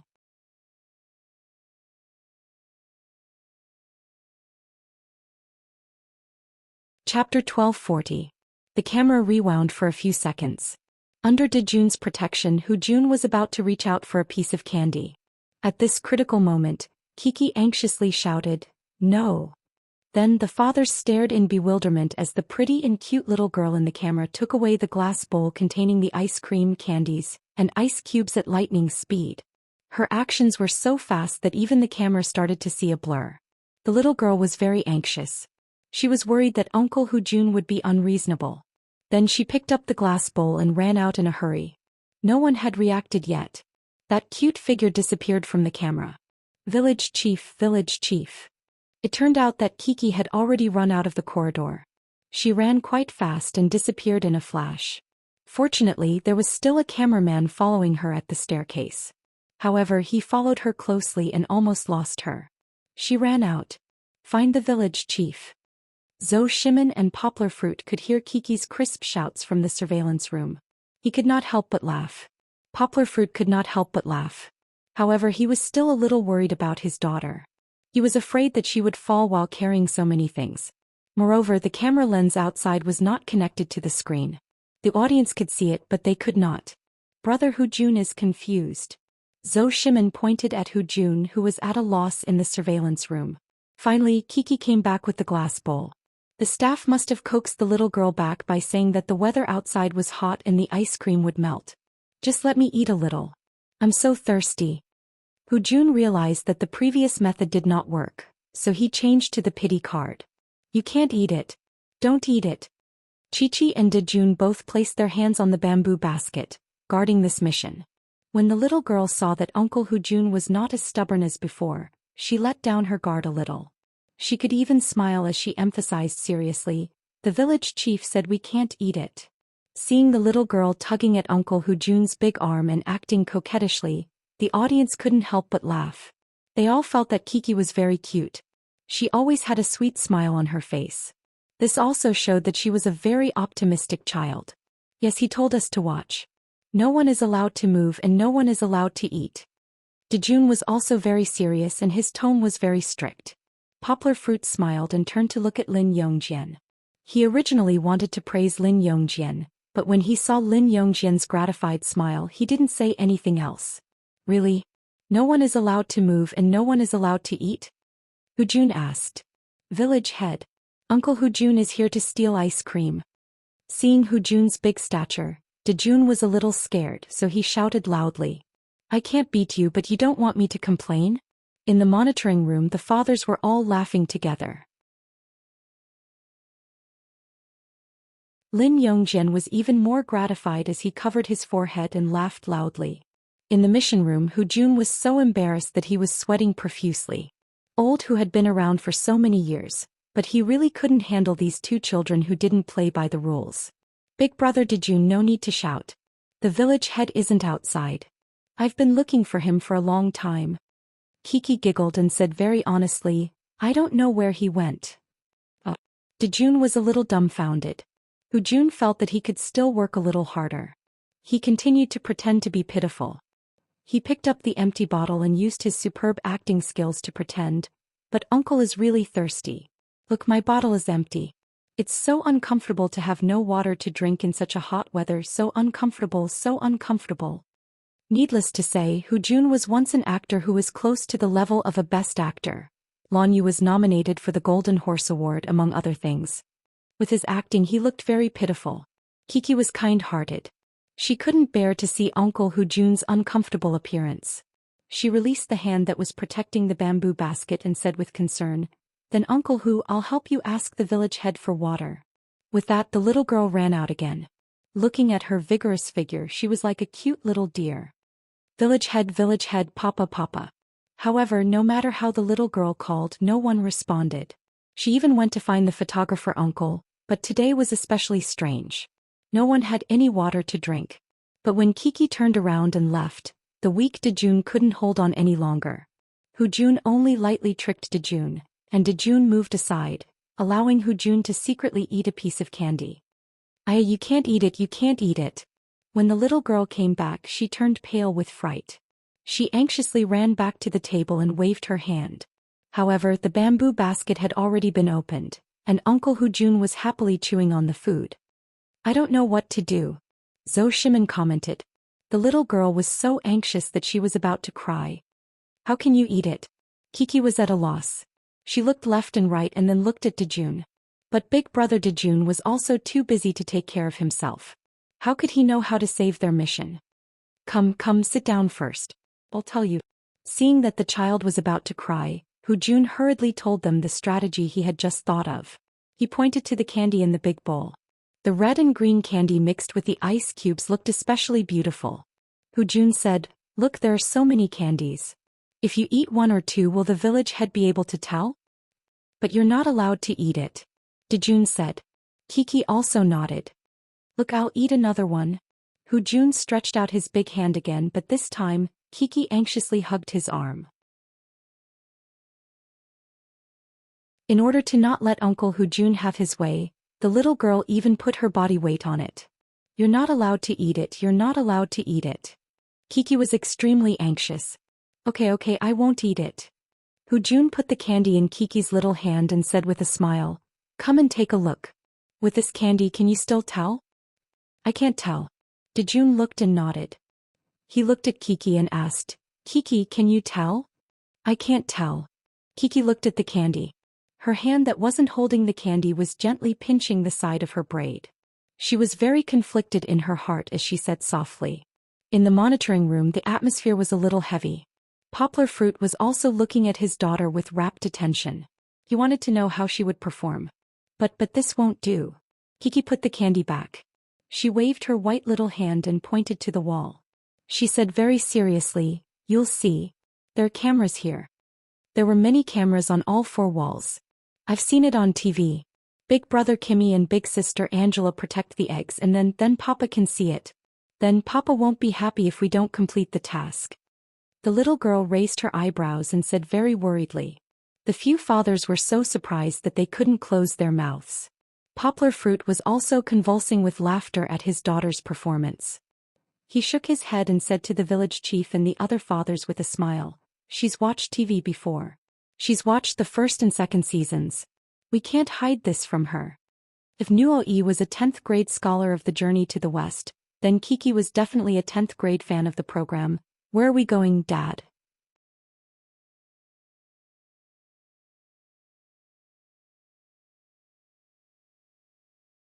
Chapter 1241. Kiki, the level 10 scholar, accurately pointed out the Achilles heel of this mission. However, Jun was still very resourceful. He quickly stood up and said, These cameras? These cameras are all switched off. Turned it off? Chi-Chi followed behind Uncle Jun in puzzlement and looked up to see. Yes, they're switched off. Jun said in a very certain tone. He waved his hand and said, if you don't believe me, turn it around and see if it can still move. Thus, Kiki foolishly interacted with the camera friend. Of course, the staff behind the camera had already received instructions. The camera did not move at all, as if it really was not switched on. Of course, the audience also feasted their eyes because it was rare to see the young lady standing in front of the camera so sweetly. Although she was greeting the camera, it was as if she was conversing with the audience in front of the television. And looking at her long and beautiful double ponytails, both boys and girls liked Kiki's fresh and beautiful new hairstyle. It really isn't switched on. Kiki returned to the table. At this time Jun started eating again. Although Kiki glanced at him, she did not appear as anxious as before. Right? Then if we eat like this, no one will notice. Jun patted his chest and said confidently. Come, let's eat together. Eat too. The village chief won't notice. Jun said. Dejun really reached out to eat one. Kiki looked at him and could not help but swallow her saliva. The young lady looked like she wanted to eat but did not dare to eat. She was cute and pitiful. Is it good? Jun asked Dejun. Dejun nodded. Since one was already dragged into the water, Jun turned to ask Kiki. Kiki, don't you want to eat? The young lady licked her lips with her pink tongue and said hesitantly, I want to eat but what? It's okay. The village chief can't tell after eating a few. Look, I'm eating again. Jun guided her. Can you tell? You can't tell. I want to eat ice cream. The little girl still didn't play by the rules. She was talking about candy, but now she wanted to eat ice cream. However, the little girl really wanted to eat it. Just now she had been sneaking glances at the ice cream. Now that Pandora's box was opened, her desire was written all over her face. It's over, the mission has been lost. Poplar Fruit shook his head with a smile. In fact, his daughter did a great job, but it was very difficult to make Kiki give up the idea of eating ice cream. Poplar Fruit knew that it was very difficult for the little girl to resist delicious snacks such as cakes and ice cream, even if he was by her side. Ice cream won't do. There's only one ice cream. The village chief will find out after eating it. Dejun grabbed a candy and put it into his mouth. Why don't you have some candy too? I want to eat ice cream. Kiki pouted when she saw that everyone was eating but she couldn't eat what she wanted. Sure, why not? I'll teach you. Jun, the bad uncle, continued to teach the child bad things. You see, such a big ice cream, if you lick it a little, no one will be able to tell that it has been eaten, right? Can I? Kiki couldn't help but lick her small tongue and looked at Uncle Jun longingly. She wanted to get his permission because Uncle Jun was an adult. It's over, it's over. Zhou Shimin laughed. At this moment, the monitoring room was silent. Poplar Fruit was still laughing. He didn't have high expectations for his daughter. Her previous performance was enough to satisfy him. However, Lin Yongjian couldn't laugh. His expression was a little tangled. So, everyone saw that under Jun's instigation, Kiki grabbed her 2 pigtails and stretched her neck to lick the ice cream that looked very sweet and delicious. He. Kiki still felt a little embarrassed because she seemed to have done something bad, so she hid behind Jun. Jun saw this and also hid. The 2 children were like instant noodles, stealing and hiding after eating. Let me discuss with you. Jun still wanted to be a good person. He said, since we have already eaten, let's eat happily. When the village chief comes, he will tell us where these things have gone. Jun wanted the children to learn to be brave and bear the consequences of their mistakes. However, he didn't think about the children's tolerance. At this time, Kiki couldn't help but lick the ice cream for the second time. Then she hid behind Jun. She felt that doing something bad this time was very exciting. Uncle Jun became like one of them and they were much closer. She climbed behind Jun and played with him. I didn't eat it. Jun suddenly interrupted Jun's words. At this time, Lin Yongjian's expression froze. The audience saw his throat move. Teacher Lin, who was very traditional in educating children, was obviously angry because of Jun's words. If we don't tell the village chief, are we lying? Did you lie? Jun seemed to have forgotten the words he had just said to the children and asked. I don't want to tell him. Jun's whole body was tense, especially his worried and scared eyes. I'm afraid if I tell him, it will make Papa angry. Chi-Chi nervously hugged Jun's wrist with her 2 little hands, and her expression also became nervous and worried. Looking at the little girl's delicate and pretty little face that was as delicate and pitiful as jade, the audience felt a bit of heartache. They felt that in this segment Jun was a little too cruel to the 2 children. No. I think it's better to tell the truth than to lie. Jun said patiently and slowly, since we did something wrong, we have to have the courage to admit that we did something wrong. Jun's teaching method was actually very good. He set an example by holding the candy and said, now you see I can still eat it. I can eat it openly. I want to eat it too. Kiki looked at Jun with a little desire. That ice cream was really tempting to her. She stretched out her little finger and gently touched the ice cream. Then she put it in her mouth and licked it. She squinted her eyes and smiled sweetly like a kitten. You want to eat it? Then you have to be careful. When the village chief comes and asks you, what will you say? Jun asked. Tell them. Just tell them. The little girl's voice was lowered a little. She was obviously still a little nervous, but she had already become very calm. Jun's teaching had a little effect. Actually, if she's honest, I won't scold her.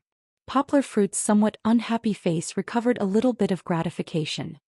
He slightly smiled and said, but I will analyze it with her. After all, she still did something wrong. It's good to have the courage to bear the responsibility, but she also needs to know her mistakes and change. However, Lin Yongjian still did not loosen his tightly knitted brows.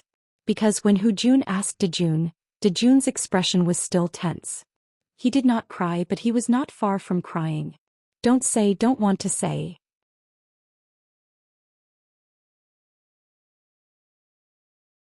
Chapter 1242. Why don't you say it? Jun was still very patient. He chatted with the children for a longer time than the other 3 fathers. However, Jun shook his head and didn't say the reason. His face, which was as white as an egg, was very dignified at the moment, as if something terrible was going to happen. Quick, cover it. Don't let the village head find out. Jun was a little flustered under Jun's questioning. He still couldn't figure out one thing in his mind. Jun just said that it didn't matter, the village head wouldn't find out, but why did he want him to confess now? I know why, do you want to know? Kiki, who was still playing on Jun's back, poked out her little head from Jun's shoulder and said, "Why?" "Because he is afraid. Brother Jun is afraid that his papa will scold him." The little girl was very smart. "Aren't you afraid?" Jun asked. "I'm afraid too." Kiki lowered her head and played with the end of her braid. She looked at Jun with a little worry and said, "But papa doesn't like me to be dishonest." "You still don't want to say it?" Jun turned his head and looked at Jun. He thought that after hearing that his sister was so sensible, he should be enlightened. However, Jun still shook his head and said a little timidly, "I'm afraid." "Kiki is really sensible," Zhou Shimin said to Poplar Fruit. Yonggu shook his head. His smile was unnatural as he said, "No, she's just trying to be clever. She chose the lesser of two evils, but after all she still made a mistake." At this time Jun was about to leave. The two children were a little flustered, especially Kiki. She seemed to have lost her backbone. She pitifully held Jun's hand and said, "Don't go." But later Jun left, leaving a light sentence, "You go back first, guard that and don't let anyone eat it." Kiki agreed.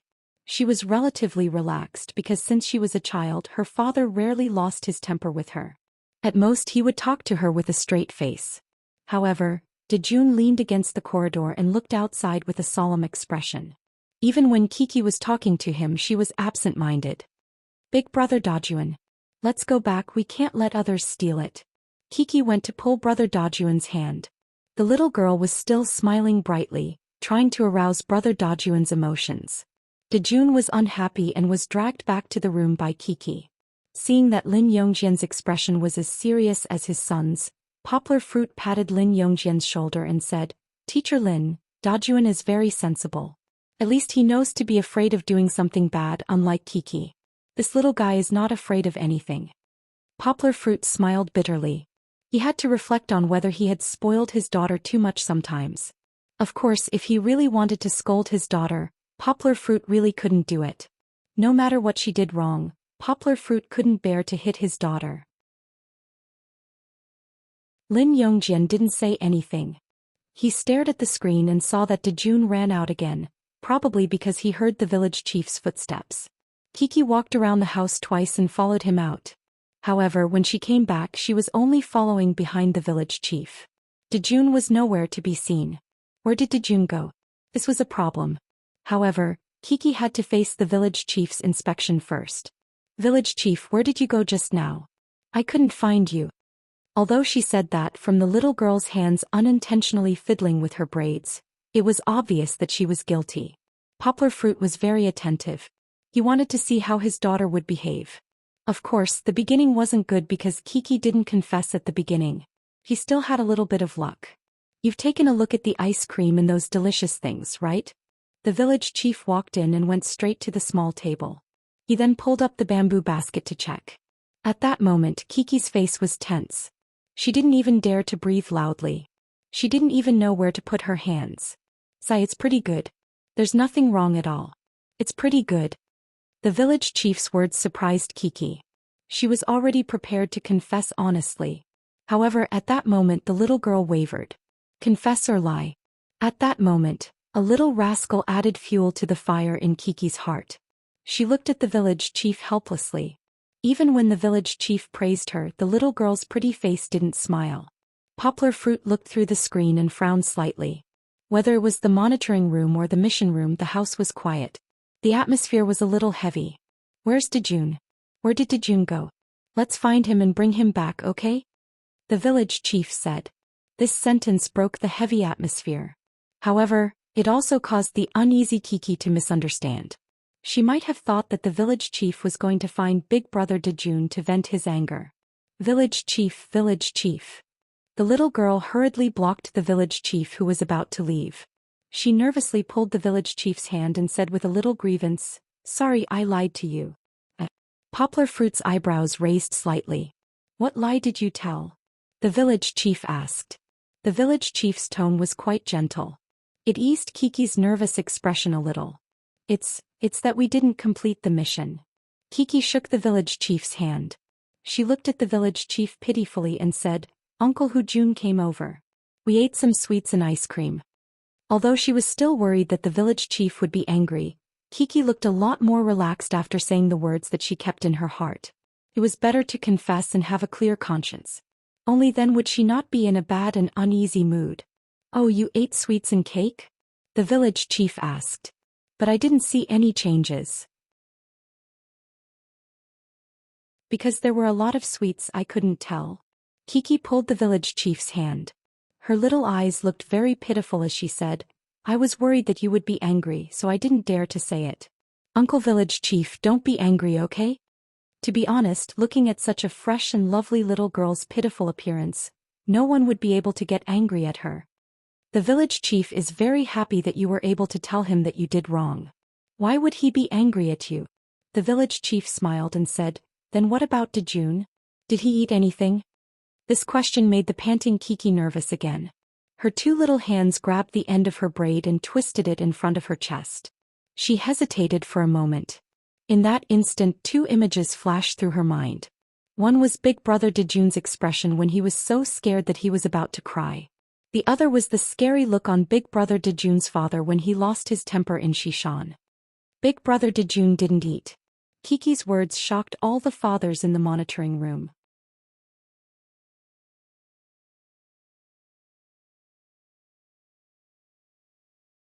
Chapter 1243. Brother Dejun didn't eat it. Kiki's answer shocked the adults, including Jun, who had just returned to the surveillance room. Jun chuckled and said, "This child is not bad.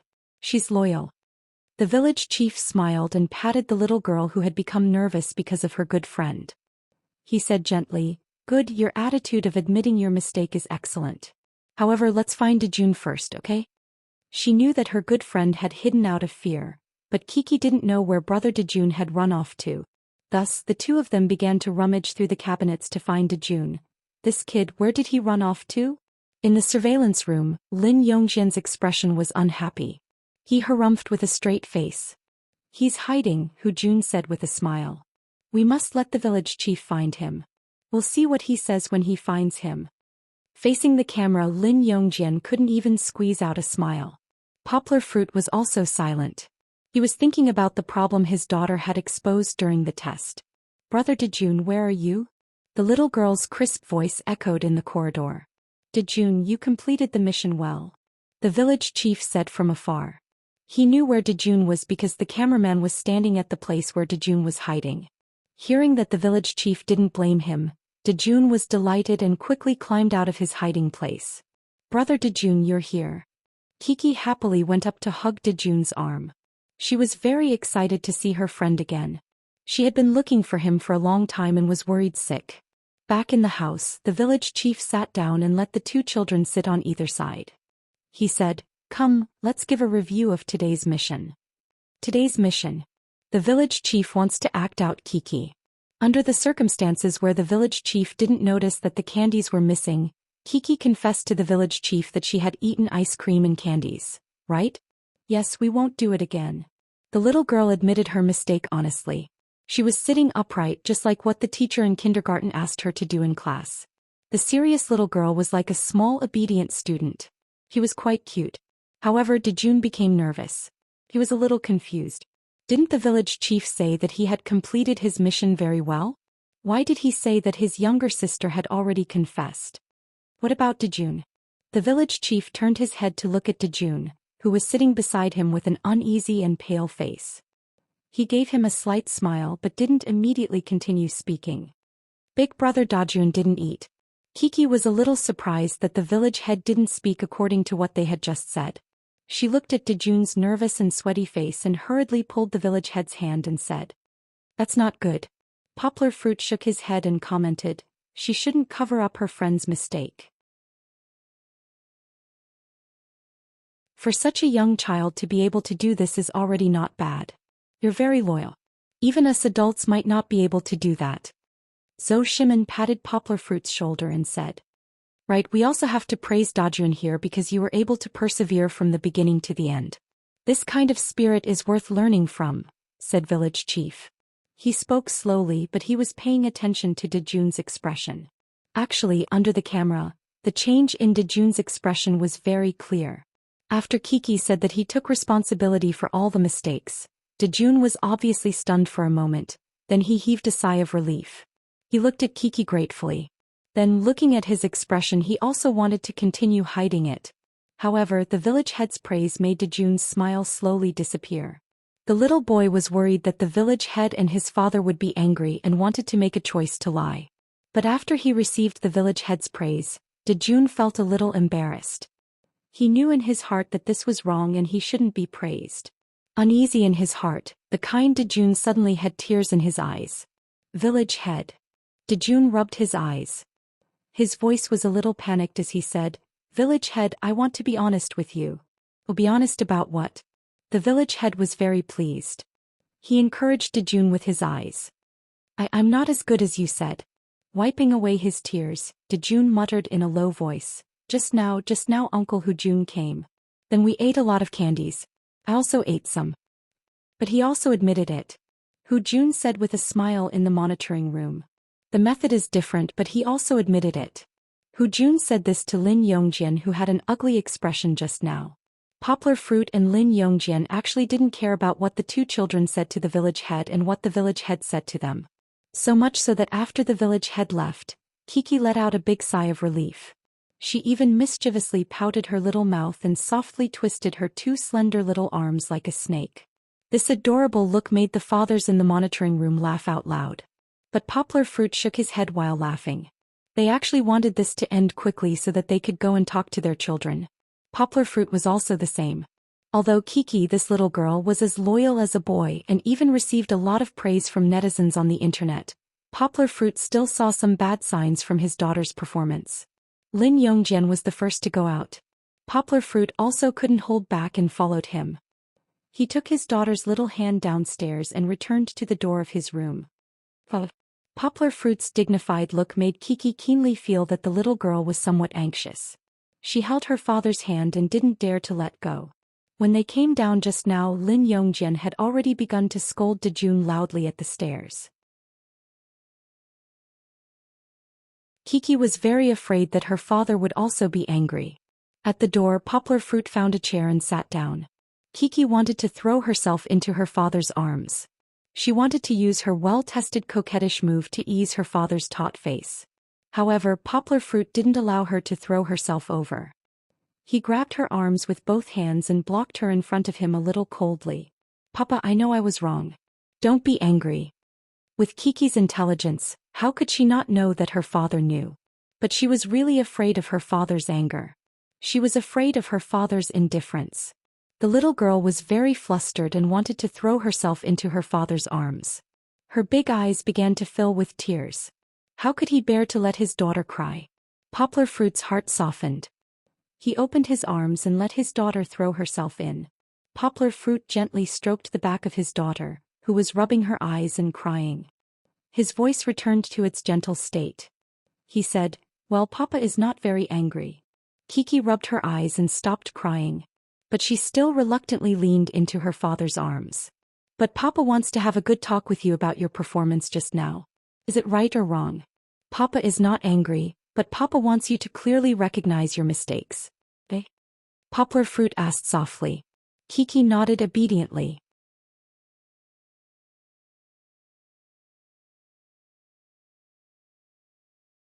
Chapter 1244. Seeing his daughter nodding obediently, Poplar Fruit smiled. His originally angry and anxious heart also calmed down. But the necessary communication and small punishment were still necessary. "Do you know why Daddy is angry?"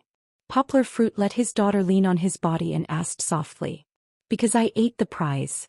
Kiki nodded and said with a pout. Although she admitted her mistake, she still felt a little wronged. There was no reason to feel wronged.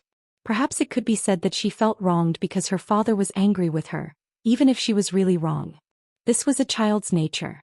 No one was willing to be scolded, no one was willing to be pointed out their mistakes. Even if they knew they were wrong, they would find a way to escape. Kiki was a girl. She had the right to feel wronged. However, what made Poplar Fruit gratified was that she was still able to endure and listen to her father's reasoning. "Anything else?" Poplar Fruit asked softly. Kiki looked at her father in confusion. She didn't know what else she did wrong. "Well, Daddy will start with this ice cream, okay?" Poplar Fruit smiled slightly. Seeing his daughter was a little unhappy, he slightly changed his tone. Of course, Daddy is not saying that your performance today was not good. There were mistakes, but there were also things that you did well. For example, at the beginning when Uncle Hujun wanted to eat candy, you refused. You even took that big bowl and ran far away. Poplar Fruit laughed and said, seeing that you were so powerful that even Uncle Hujun couldn't catch up with you, Daddy laughed very happily at that time. Uncle Hujun lied. That camera was on Wu. Kiki shyly covered her little face. She was still very nervous, but after hearing her father's praise, her mood became better again. The little girl was still very mischievous and playful with her father. She stretched out her little hand and wanted to cover her father's eyes. Her face was bright red. Now you know how to be shy. Poplar Fruit waited for her to play for a while. Then he smiled and continued, but now let's talk about what you did wrong. Kiki blinked her big eyes and looked at her father. You performed well in the beginning. But as soon as you heard Uncle Hujun say that the camera was off, you did something wrong. This time Poplar Fruit said to his daughter in a serious tone, behave yourself in front of people and behind their backs. There are cameras. When you know that Daddy is watching you, you will behave well. Without the camera and without your father by your side, you started to be disobedient. Am I right? Poplar Fruit asked. Kiki didn't dare to laugh anymore. She lowered her head and secretly raised her eyelids to look at her father. In a soft voice she said, yeah. Why did you not dare to eat the ice cream when you thought that Dad might see you through the camera, but when there's no camera you wanted to eat it? Poplar Fruit asked gently. I'm afraid that Papa will be angry. Kiki squeezed her head into her father's arms. The little girl felt a little embarrassed, as if her scars were being uncovered layer by layer. Dad won't be angry. If you only eat the ice cream, Dad will only think that you are too naughty. But if you think that Dad will be angry and then secretly eat the ice cream after avoiding Dad, Dad will be very sad. Poplar Fruit held his daughter's hand, pressed it to his heart and said softly, because Dad will think that my daughter is afraid of Dad. I don't want Papa to be sad. Hearing her father's gentle but straightforward words, Kiki was suddenly full of tears. She pouted and sobbed. At this time she really regretted it. Dad is very happy that you can think like this. But Dad wants to tell you a truth. Poplar Fruit smiled and held his daughter's little face. He said, doing things is not for others to see. Dad doesn't need you to do things that you don't like to do for Dad's happiness. But no matter what decision you make, you have to do it with a clear conscience. The ice cream is delicious, but let's think about it. Watching the ice cream was the task that the village chief assigned to you. You ate the ice cream. Whether Dad and the village chief found out or not, you didn't fulfill the promise you made to the village chief. You also failed to live up to everyone's trust in you. After eating the ice cream, do you feel very uncomfortable in your heart? Do you feel guilty? Poplar Fruit said. Kiki sobbed and said, Papa, I told the village chief that I did something wrong. I won't dare to do it again. Dad saw it. You know your mistake and change. This is a good child. Poplar Fruit said, this is where Dad wants to praise you because you did confess to the village chief. However, Dad thinks that when you confess you are not sincere enough. Because you didn't take the initiative to confess to the village chief, and you still have the idea of getting lucky. Kiki found that she had nowhere to hide her thoughts in front of her father. She could only pout her mouth and nod her head in grievance. This is the second thing that Dad wants to teach you today. Poplar Fruit smiled slightly so that his daughter's face would not be too tense. He gently rubbed his daughter's little head that was leaning on him and said, no matter when, doing something wrong is not terrible. What is terrible is that you don't have the courage to take responsibility. What is terrible is that you don't learn from it. What is terrible is that you think that apologizing is enough, but you don't make the effort to change. Kiki nodded. Poplar Fruit would not care how much Kiki would change after this experience, but he wanted his daughter to remember these principles. When she grew up and became more mature, she would be able to understand. Dad also saw that you wanted to help Brother Dajuan, so you took the initiative to tell the village chief about the candy you ate, right? Poplar Fruit smiled and asked. Kiki nodded. She pulled her father's finger, swung it and said, yes. Brother Dajuan was very afraid that his father would scold him. So you are willing to take all the responsibility for him? Even if the village chief punishes you? Poplar Fruit asked. I don't want Brother Dajun to be sad. Kiki nodded. Dad is actually very gratified that you think this way because you know how to help your good friend. Poplar Fruit smiled and said, but this does not mean that Dad agrees with your way of doing things. Do you know why? Kiki did not understand. Looking at her confused big eyes, Poplar Fruit analyzed to his daughter. Because you helped Brother Dajun escape responsibility in this kind of thing. From another point of view, did you also make him lose the chance to change? But Brother Dajun's father will scold him. He is very fierce. Kiki took her father's hand and said with compassion. But Brother Dajun's father scolded him. Is it for his own good? Poplar Fruit smiled and looked at his daughter. After thinking for a long time, he nodded and continued. Although the method is not appropriate, Brother Dajun also needs to grow from mistakes, don't you think so?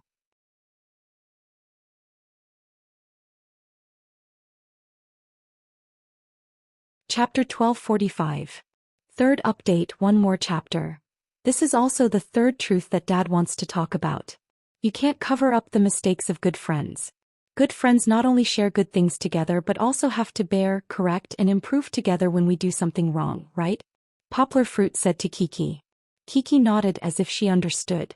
Just like before, Poplar Fruit didn't need her to understand these truths that adults might not understand. Actually, Dad just asked an uncle in the earthen building to help buy a cake for all the children to eat together. Poplar Fruit suddenly changed the topic and said, at that time, Dad told him that he wanted to buy a hazelnut cake, which is my daughter's favorite. It was obvious that Chi-Chi's eyes had become bright and sparkling all of a sudden. However, Chi-Chi was also holding her father's hand a little fearfully. Because her father had pointed out so many things she had done wrong, she looked at her father with a pitiful gaze, afraid that her father would turn around and say that he wouldn't let her eat anymore. You just did something bad. Poplar Fruit deliberately dragged his voice. The little girl immediately pouted, but she actually understood that the attack that was more effective than the attack of tears was actually the attack of acting coquettishly. The little girl immediately turned around and hugged her father's neck, hanging herself on her father's neck like a sandbag. She also jumped and moaned. Her voice was so soft that it made people's hearts melt. After a while, she also freed her small hands and pinched her father's mouth, squeezing it like Donald Duck, not letting her father speak. The little girl looked at her father pitifully, twisted her small waist and said, Papa, I want to eat it. I know that I'm wrong. Do you really know that you're wrong? Poplar Fruit asked with a smile on his face. I really know. The little girl nodded her head like a rattle drum and her two ponytails swayed. It's not enough to know that you're wrong. Poplar Fruit deliberately said with a straight face, if you do something wrong, then you have to be punished. Ooh, don't, Chi-Chi pouted and anxiously pulled her father's hand and shook it. But Poplar Fruit deliberately wanted to give his daughter a big turnaround. He couldn't help but grin. In view of your positive attitude and positive attitude, Dad thinks that this cake, her father's voice was still dragging, but Chi-Chi couldn't wait to start beaming with joy. Don't be happy so quickly. This bad father made Kiki nervous again and then smiled mischievously. You can't escape death, but you can't escape punishment. Dad has a small punishment for you before we share the cake. Chi-Chi hurriedly nodded. She looked at her father pitifully. She wasn't afraid of punishment, but she was afraid of not having cake to eat. This little foodie, who was no less than Xian, was also worried that her father would suddenly go back on his word and not let her eat the cake. A bad father played enough. Poplar Fruit gently pulled his daughter to stand up and let her stand facing the wall. He then pressed his daughter's shoulder and said softly, Dad wants you to stand here, put your hands down, stand straight and don't move. Kiki nodded, but it was obvious that she wasn't very used to it, because this was the first time in 4 years that her father punished her to stand. It wasn't that the little girl didn't know that punishment was to stand. In kindergarten, teachers would punish naughty and disobedient children by making them stand. This was not corporal punishment, but a very common way of education in China and abroad. However, Kiki was very obedient in kindergarten, and the punishment never fell on her head. This time her father punished her to stand. Although Kiki was willing to accept the punishment for the sake of the cake, the little girl was still a little sad, and felt that she had become a bad child in kindergarten that everyone disliked. Looking at his daughter's lowered head, her eyes red, and her chest rising and falling, Poplar Fruit didn't feel good either. He gently tucked his daughter's scattered hair behind her ear and asked, "Do you know why Dad wants you to stand here?" Stand. Kiki nodded. The little girl's voice was a little choked up. "Yes, you are. But I hope that you can stay here, face the wall, and quietly think about what I said just now in your performance in the mission." Poplar Fruit patted his daughter's shoulder. "Everyone makes mistakes, even Dad.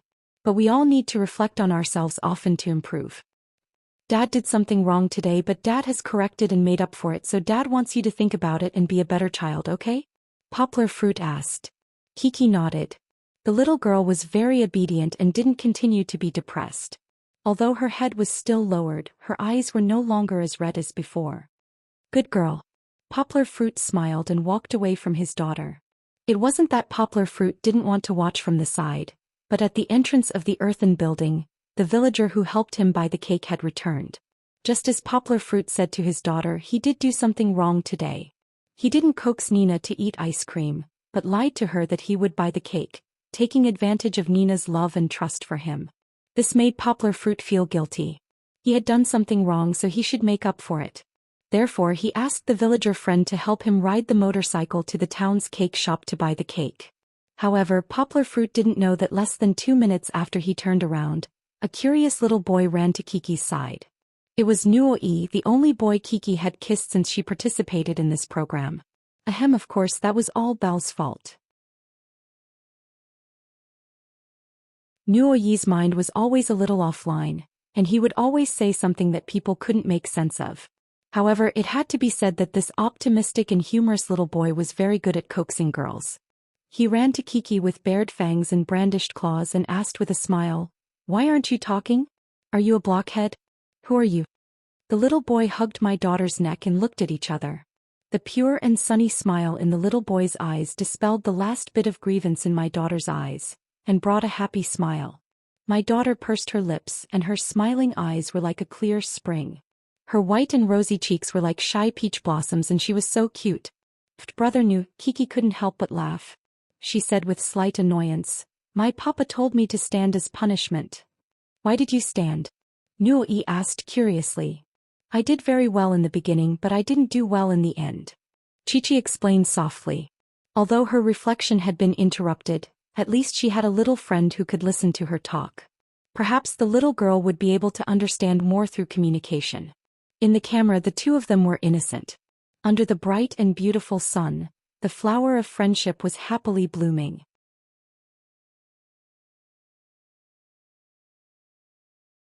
Chapter 1246. After buying the cake, Nina had already forgotten what had happened just now. She was having a good time with the director. "Nina, look, what's this in your uncle's hand?" However, Yonggwa appeared in front of her from afar with the cake in her hands. She smiled and showed off the cake box. Nina then ran over in surprise and joy. "It's a cake." Nina giggled and reached out to grab Poplar Fruit's hand. She was so happy that she jumped up and down. "There's a cake." Several children rushed over excitedly from all directions. They really didn't know where they were playing just now. As soon as they heard that there was delicious food, they ran out. The one running at the front was little Pangxian with curly hair. "I want to eat cake." "I want to eat cake too." The children shouted excitedly. Xian was dancing with joy. Poplar Fruit looked at his daughter, who was still standing there obediently. Although the little girl was eager to cheer with her friends, she was now being punished by her father. She could only stand pitifully far away. "Kiki, that's enough. Come and eat the cake together." In fact, Poplar Fruit was very satisfied with his daughter's performance. He smiled and waved to her. The little girl's grievance immediately turned into joy. She turned her head and ran over cutely like a deer. Her beautiful twin ponytails swayed behind her, just like her mood at the moment. "Kiki, there's cake to eat." Nuoi and her friends held hands and the two children giggled. The children's joyous mood even affected Kong Kong, who had always been aloof. He stood aside reservedly, grinning from ear to ear. Taking advantage of the lively atmosphere, Sister Pomegranate cut the cake for them. Then Poplar Fruit and the other fathers urged their children to share the cake and the joy with the other children in the earthen building. "I want to eat too." Little Pangxian anxiously wanted to eat first. "There's enough for you to eat. Look, Uncle Poplar Fruit bought such a big cake." Zhou Shimin comforted his foodie son, not knowing whether to laugh or cry. As for Kiki, after sending 2 plates of cake to the young lady in the earthen building, she licked the cream on her hands and ran to her father happily. She said sweetly, "Papa, the cake is so delicious." Little greedy cat.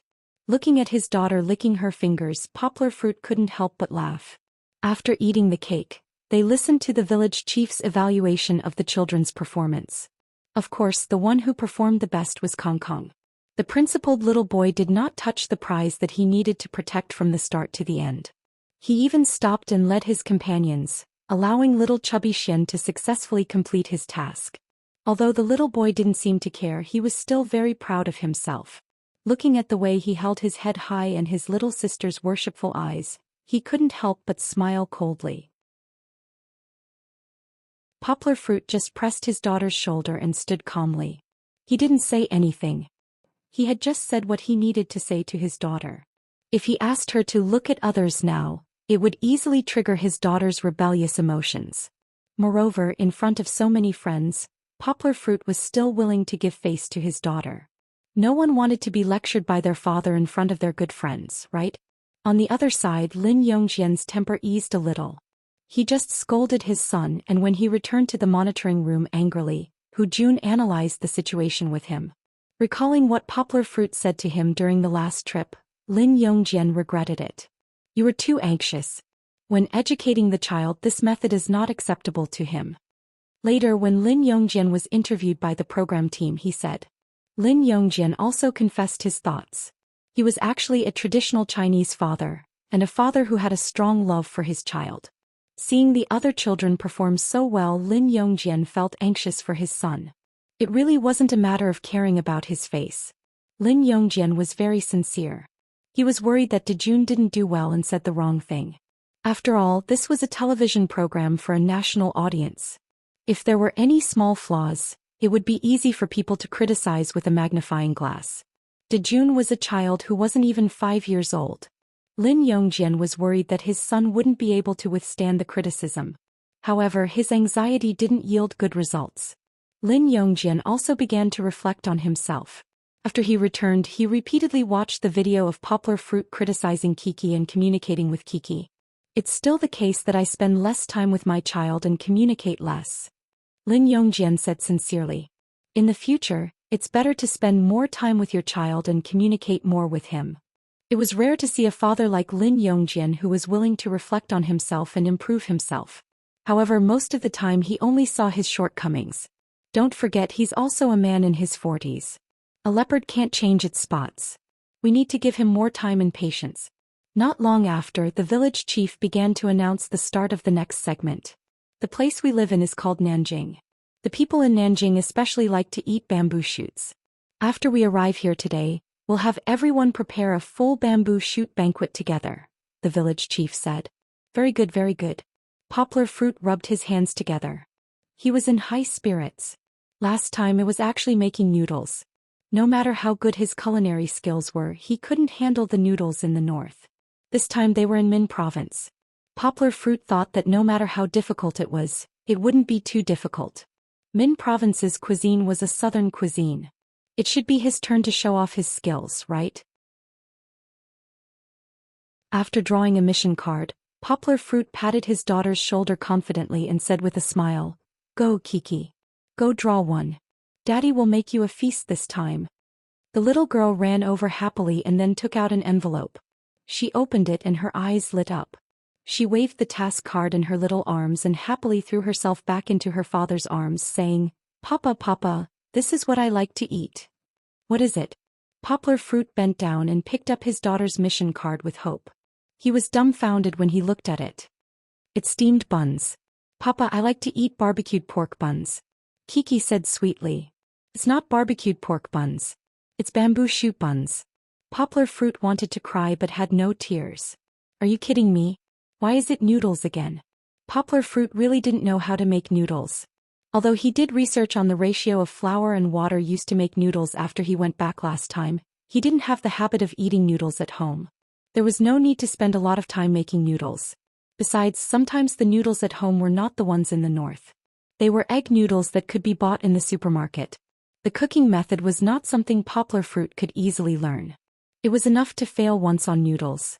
Why is there another steamed bun? Poplar Fruit suddenly felt that life was hopeless. Aha, Poplar Fruit, you're actually a bamboo shoot bun. The village chief came over and took a look. He knew Poplar Fruit's weakness, so he decisively added a stab and said with a smile, "We have stewed pig's stomach with bamboo shoots, dried pig's feet with bamboo shoots, shredded bamboo shoots, chilled green bamboo shoots, and only your bamboo shoot bun is noodles."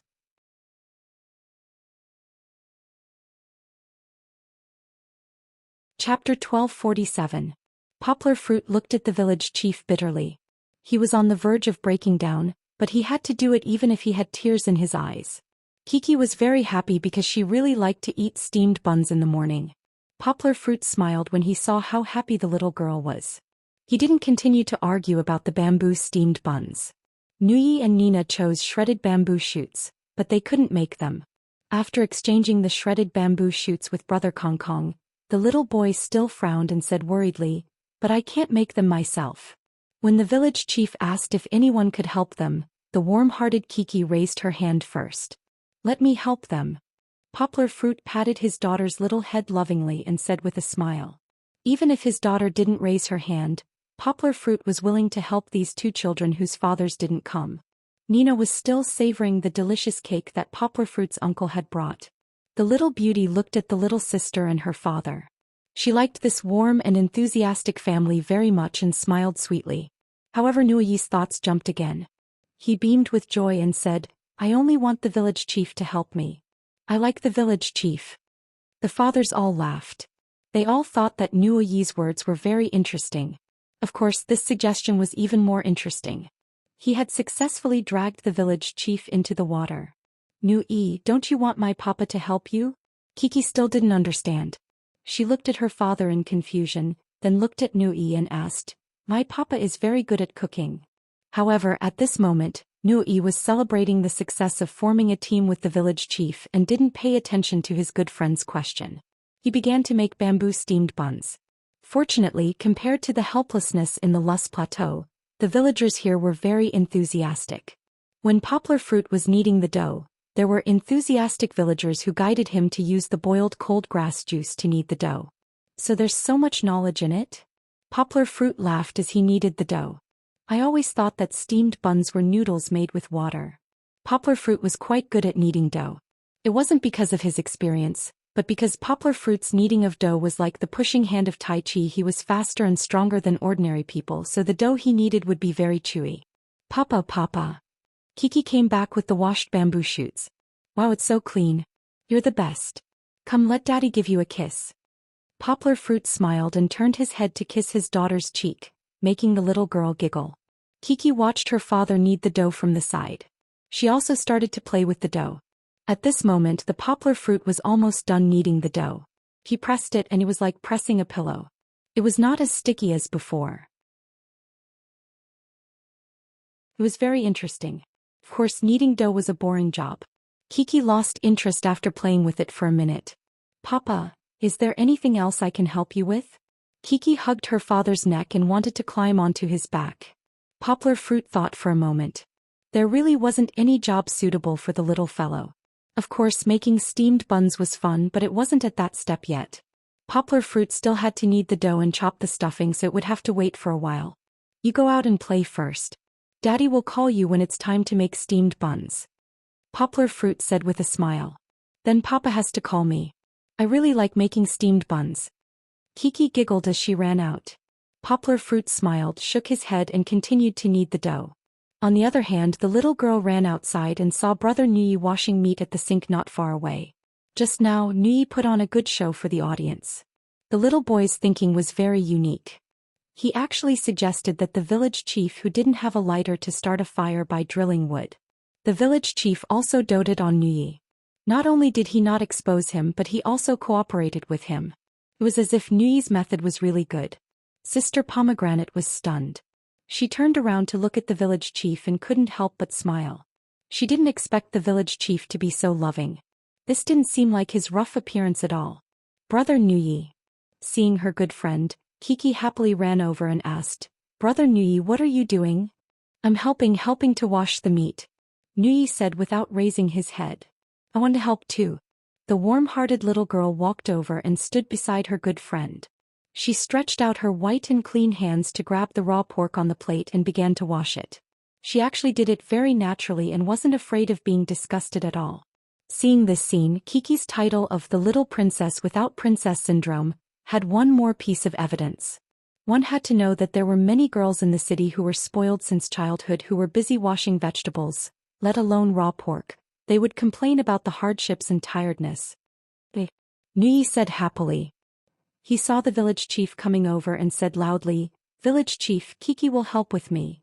The little girl washed the pork very seriously. She carefully washed the small pieces of pork under the tap. She was much more meticulous than the boys. Of course. The village chief smiled and walked over. He washed the chopping board and asked, "Is she also your good friend?" "Is she is," Nui said. "Who's your best friend in first place?" The village chief asked. Nui said without hesitation, "She's first." Although she was still earnestly helping, it was obvious that a happy smile had appeared on Chi-Chi's little face that was as white as jade when she heard this. She asked somewhat incredulously, "I'm the first. You like the most? Is it?" "Yes." Nui did not mind and answered. However, the little girl was very happy and kept smiling. She was embarrassed to laugh out loud, but her little mouth was smiling brightly. She was so happy that she could not close her mouth.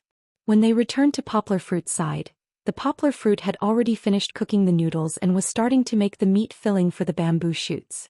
Poplar Fruit did not understand, but didn't he have a few teachers around him? After asking the enthusiastic villagers about the method, Poplar Fruit began. To cut the cured pork, it had to be a large piece that was 70% lean and 30% fat. The skin was removed and then cut into cubes. The villagers were worried that the poplar fruit would not cut well and wanted to help, but the production team did not allow it. However, when they saw the poplar fruit cutting, everyone was relieved. Other things aside, Poplar Fruit's cutting skills were definitely at the level of a chef. Chop chop chop.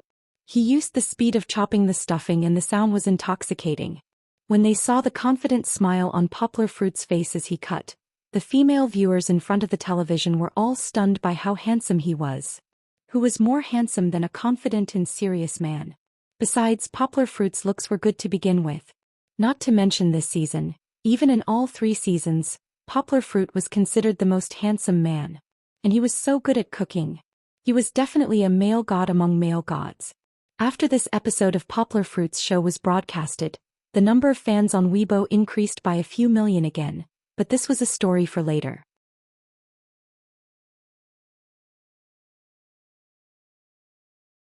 Chapter 1248. Poplar Fruit was preparing the stuffing for the steamed buns. The meat stuffing for the steamed buns required dicing the pork and bamboo shoots, then stir-frying them with oil and salt. Thus, Poplar Fruit was easy to handle. On the other side, the children's loving interactions were still ongoing. At this moment it wasn't just Kiki and Nui. Little Pangxian also joined in, helping the village chief wash the vegetables and bamboo shoots. At first, Xian simply wanted to drag his sister to another place to play. In the middle of the square, Sister Nina, Brother Dajuan, and Brother Kongkong were playing happily. In the end, Xian was naturally rejected by Sister Kiki, who was enthusiastically helping. Xian, let's help together, okay? Just as little Pangxian was about to dejectedly leave, Kiki pulled him back. The 3 children worked together to help the village chief. Although it was less youthful and pink, it was more cheerful and cheerful. Xian's childish voice was still childish. Nuoyi's imagination was wide open, and his thoughts were jumpy. Chi-Chi was smart and quick-witted, and stories came out of her mouth as soon as she opened her mouth. The 3 little companions were having a lively time with their work. There was no need to mention how happy they were. However, there wasn't much work to do, so the washing was done quickly. Sister Pomegranate helped to stir-fry the pork, and the village chief was busy cutting the bamboo shoots. These chores didn't need the 3 children's help, so they waited outside. After a while, the children, who were always curious about this world, found a new target to explore. First, Kiki curiously took out a long box of seasonings and asked the cameraman what these were. The cameraman told her, but the little girl was still not satisfied. She wanted to try the seasonings herself. She scooped up a small spoonful of unknown seasonings. Of course, The audience understood because the huge special effects on the television clearly indicated that this was white sugar. It's sweet. The little girl beamed. The white sugar melted into a sweet syrup in her mouth, and when she chewed lightly, it was crispy. She enjoyed it very much. I want it too, I want it too. Little fatty Xian looked at his sister's appearance and his gluttonous bug was triggered. He leaned on the table and said with his mouth wide open. Kiki gave him a small spoonful and she also gave a spoonful to Nuo, who was equally excited. The two children ate happily. Sweet food was indeed the favorite of children. However, Kiki was still not satisfied. She began to try the next condiment. The white sugar in the beginning was indeed delicious, but the audience had already seen what the next condiment was. Pepper. Kiki hadn't eaten yet. The audience was amused when they saw the little girl's expectant expression. Of course, there were some who were pitiful, but everyone sat up straight wanting to see how the little girl would react. Kiki, who didn't know anything, put the pepper into her mouth as if it was sugar. The moment she put it in her mouth, the little girl was still looking forward to it happily. However, in the next moment, just as the spoon was put down, the little girl suddenly lowered her head and covered her mouth with both hands. She frowned and closed her big eyes tightly. Her friends didn't understand what was going on, but Kiki had already hurriedly turned and ran away. She ran to one side and spat out her saliva. The little girl was especially afraid of spicy food. That mouthful of pepper almost made her faint. After spitting for a while, the cameraman handed her a bottle of water to rinse her mouth. Only then did the little girl recover with tears in her eyes. She wasn't crying, but she was tearing up because of the spiciness. The little girl looked at the cameraman uncomfortably and said honestly, "It's spicy." However, this wasn't the most exciting part. Behind Kiki there were also two children spitting saliva.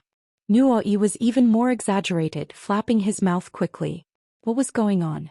The camera panned back and the audience saw that after Kiki turned and left, Xian, who was still drooling and asking his sister to feed him a spoonful, didn't understand why his sister turned and ran away. I want it too, I want it too. Little chubby Xian's gluttonous nature won over his confusion. He turned and asked his brother Nuoi to help him. Nuoi gave his brother a spoonful, then tried a spoonful himself. Due to their eagerness, they didn't wait for each other to react and they all fell for it. Thus, the scene of the three little fellows spitting and stomping together appeared. So spicy. After drinking some water, Xian felt a little better and laughed foolishly.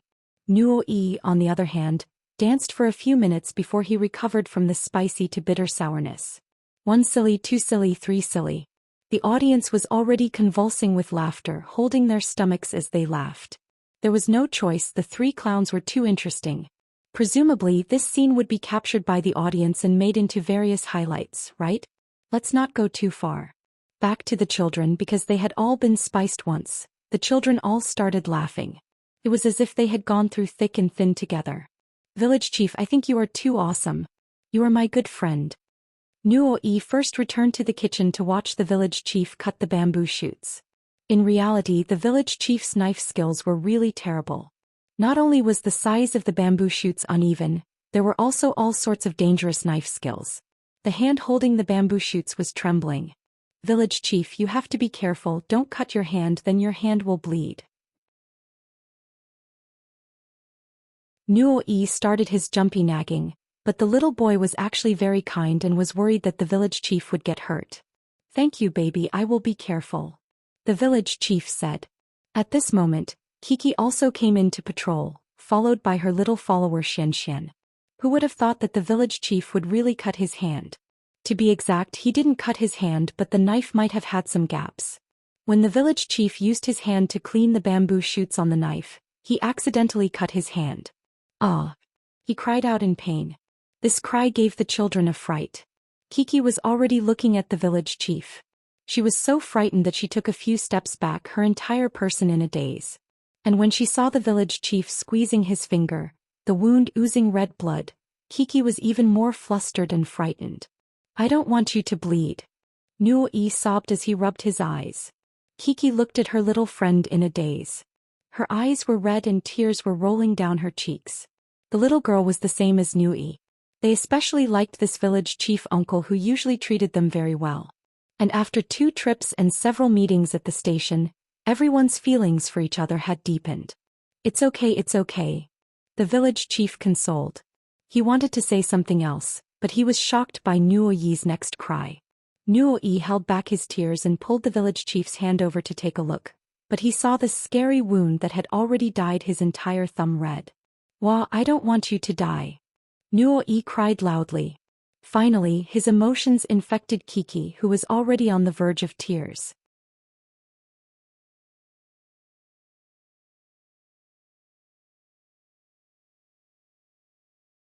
Chapter 1249. No one would have thought that a small scratch on his finger would cause such an uproar.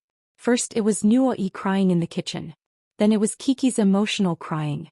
Then it was Xian. Little chubby Xian probably didn't understand why his sister was crying, but seeing his sister crying so sadly, little chubby Xian also felt bad. He followed his sister and cried, "Village chief, we don't want you to die." Then the other children who were playing in the middle of the square, Nina, Dejun and Kongkong, also rushed over. Before they could figure out the situation, they were frightened by the sad scene. Nina cried bitterly, Dejun cried bitterly, and Kongkong also couldn't help but wipe her tears. This village chief is completely fine. Why were the children crying so hard? No one knew about this and thought that the village chief was really dead. Sister Pomegranate rushed over in a panic. Poplar Fruit heard the commotion and also rushed over, thinking that something big had happened. In the end, everyone didn't know whether to laugh or cry as they quickly comforted the children. These fools. The village chief didn't know whether to laugh or cry, but his heart was touched. Not to mention how childish the misunderstanding was, but the children cried because of the misunderstanding. Their deep love for him was fully reflected in this misunderstanding. Just like how the village chief secretly wiped his tears behind the camera. And just like how he later shared a picture on the official Weibo after the broadcast of this episode, he said, "I never felt that I was so important to these children." After laughing and crying, all that was left was feeling touched. Although these children had different personalities, each of them had a heart as beautiful as gold. Their love for the adults who treated them well was also sincere and beautiful. "I will cherish your love." The village chief watched it from another angle on the TV and was once again touched. These were his heartfelt words on Weibo. Fortunately, after knowing that the village chief was fine, the children regained their happy smiles. They surrounded the village chief and asked about his well-being. Dejun even brought over a medicine box. The children surrounded the village chief and applied medicine and bandaged him together. The unfinished work of the village head was handed over to Poplar Fruit, and he had some free time to wait for the stir-fried meat filling to cool down a little. Poplar Fruit's knife skills were much better than the village chief's. He quickly finished preparing the remaining materials in a few minutes. The children were in charge of stirring. The village head taught them how to do it with the task card. Among the 6 children, except for Nina, who didn't like to join in the fun and stood outside, the others were all adding seasonings and pouring in the prepared ingredients in a flurry. Each of them used a pair of chopsticks to stir the food. It wasn't efficient, but it felt good to have friends helping out together. Everyone smiled sweetly. After stirring, Poplar Fruit sealed the big basin with plastic wrap and put it into the fridge. There was only the last bit of ice left for the green bamboo shoots. "Well, Uncle is going back to make bags," Poplar Fruit said with a smile. "Who wants to go and make bags with Uncle? I want to make buns with Papa." Kiki ran over and hugged her father's thigh with a smile. "We want to help too." Xian no Yi, Dejun and Kongkong also excitedly gathered around.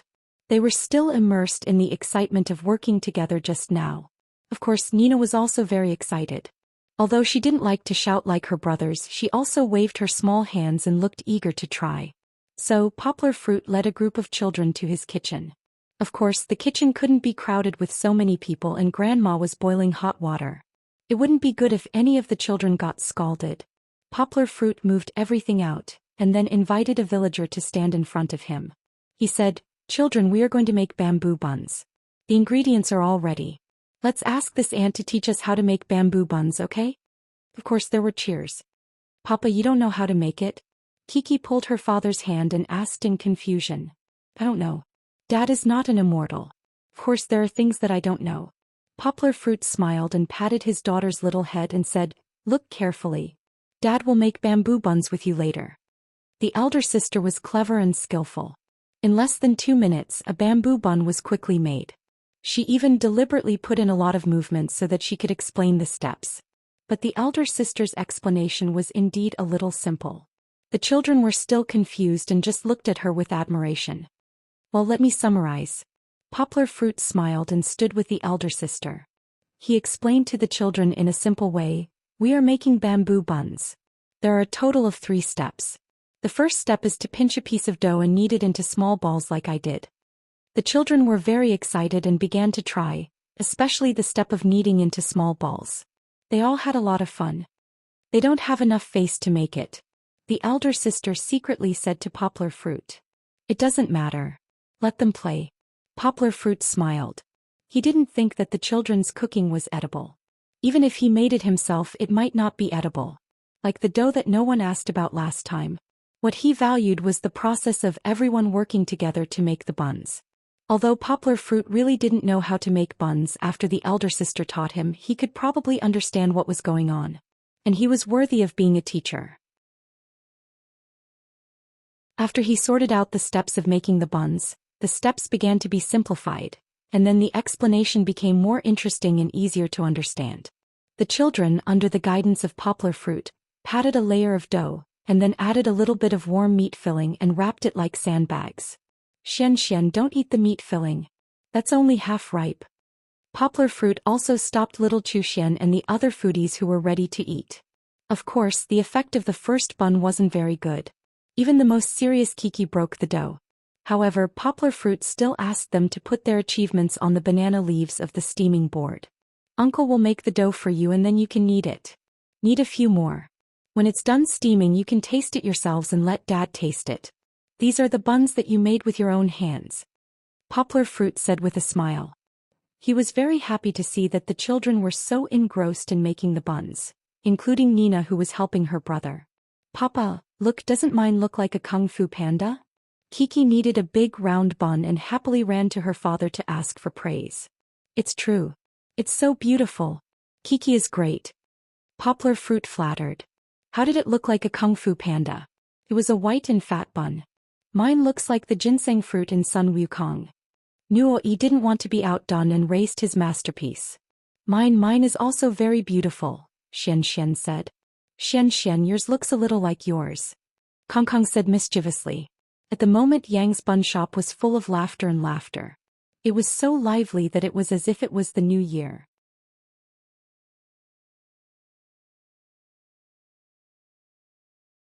Chapter 1250. Village Chief, sit here. Today the injured village chief was unusually popular. Usually he would not sit with the fathers and children for a meal, but with the children's strong welcome, the village chief also sat down. Not only that, he even sat in the middle. On his left were Kiki, Xian, and Kong. On his right were Nuo-yi, Nina, and Dajuan. Clearly, the village chief had become the center of attention for the children. This made the fathers jealous. So Shimon smiled and said, "Where do you want your fathers to sit?" Of course, the children could not sit still. The dishes had not been served yet. Other than Nuo-yi and Nina, who sat beside the village chief to accompany him, the other children were very self-aware and were very willing to run around to help their fathers serve the dishes. The atmosphere was very lively. Kiki was very obedient. She held a bowl and spoon and scooped rice for everyone. The little girl's face was slightly red from the heat and her beautiful bangs were also curled due to sweat. But she was fresh and beautiful, and looked more like a virtuous and beautiful master of my daughter.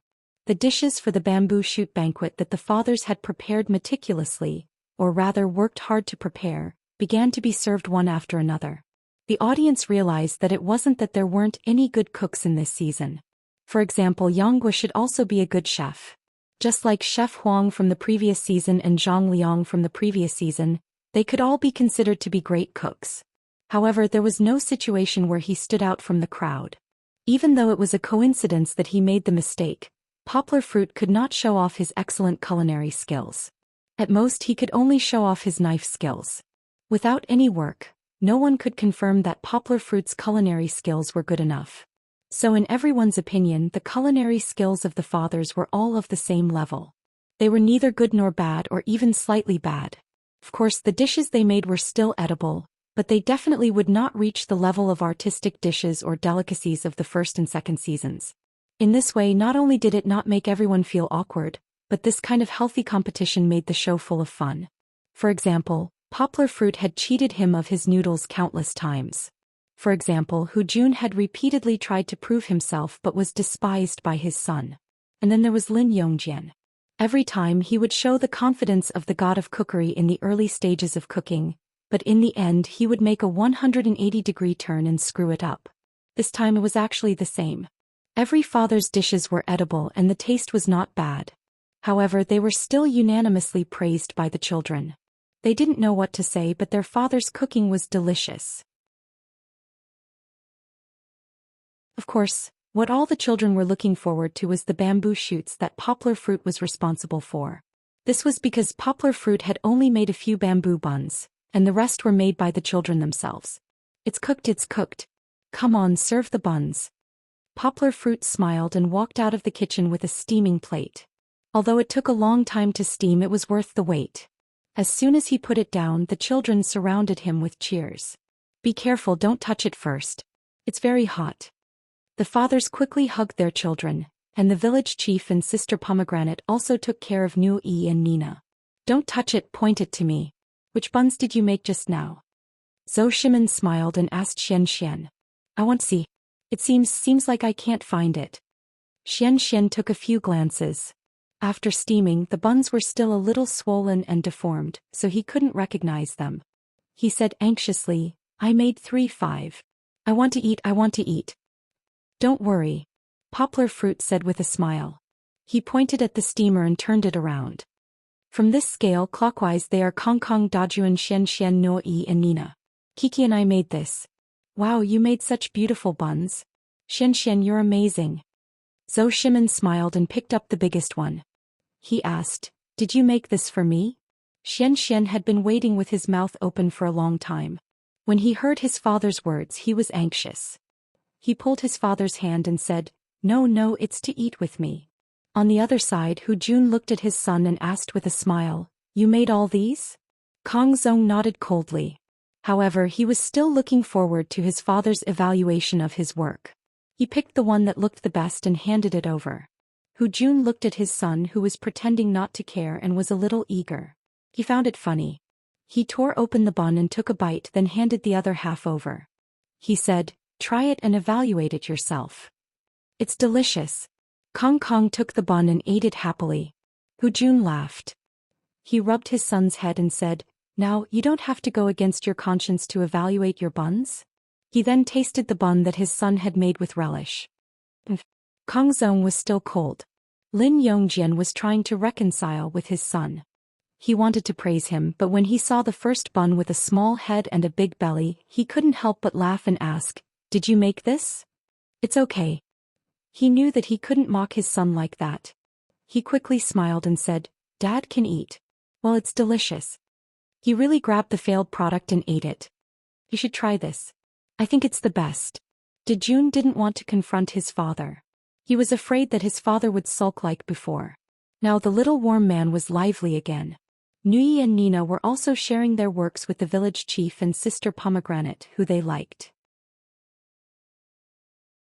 Although the two children's works were the worst, they were very attentive and received praise from the village chief and Sister Pomegranate. Kiki, are you going to give your panda bamboo bun to Dad? Poplar Fruit also pulled a chair and sat down. He asked his daughter with a smile. He thought that his daughter's best work should be shared with her father, who told her to love Dad so much. Hee. However, Kiki turned around and ran to the village chief. The little girl was worried about the village chief's injury, so she gave the village chief a bun to express her concern. Well, although Poplar Fruit was a little surprised and sad, he was still happy for his daughter's kindness. However, when his daughter came back, Poplar Fruit picked up Kiki's 2 little braids and used them as a beard. His beard trembled and he said in a muffled voice, Aya, I'm so sad. Because my daughter gave her best panda bun to someone else. Dad didn't even get to eat it. Dad was jealous. Poplar Fruit didn't hide it. Hee, then I'll eat this with Dad. This is also super good. Dad, don't you think it's like a big motor? Kiki picked up another bun and said to her father, You want to eat a big motor? You're so naughty. Poplar Fruit teased his daughter. No, hee hee hee hee. The little girl's laughter was as pleasant as a silver bell, and her smiling face was the most beautiful scenery in the world. That you're tuning in to the Dreamy Chapters YouTube channel. We're so grateful for your support, and don't forget to subscribe to join us on this incredible journey through captivating stories. Your generosity through donations truly makes a world of difference, as it's the primary source of revenue that allows me to expand and enhance this channel for you. Thank you from the bottom of my heart for being a part of this adventure.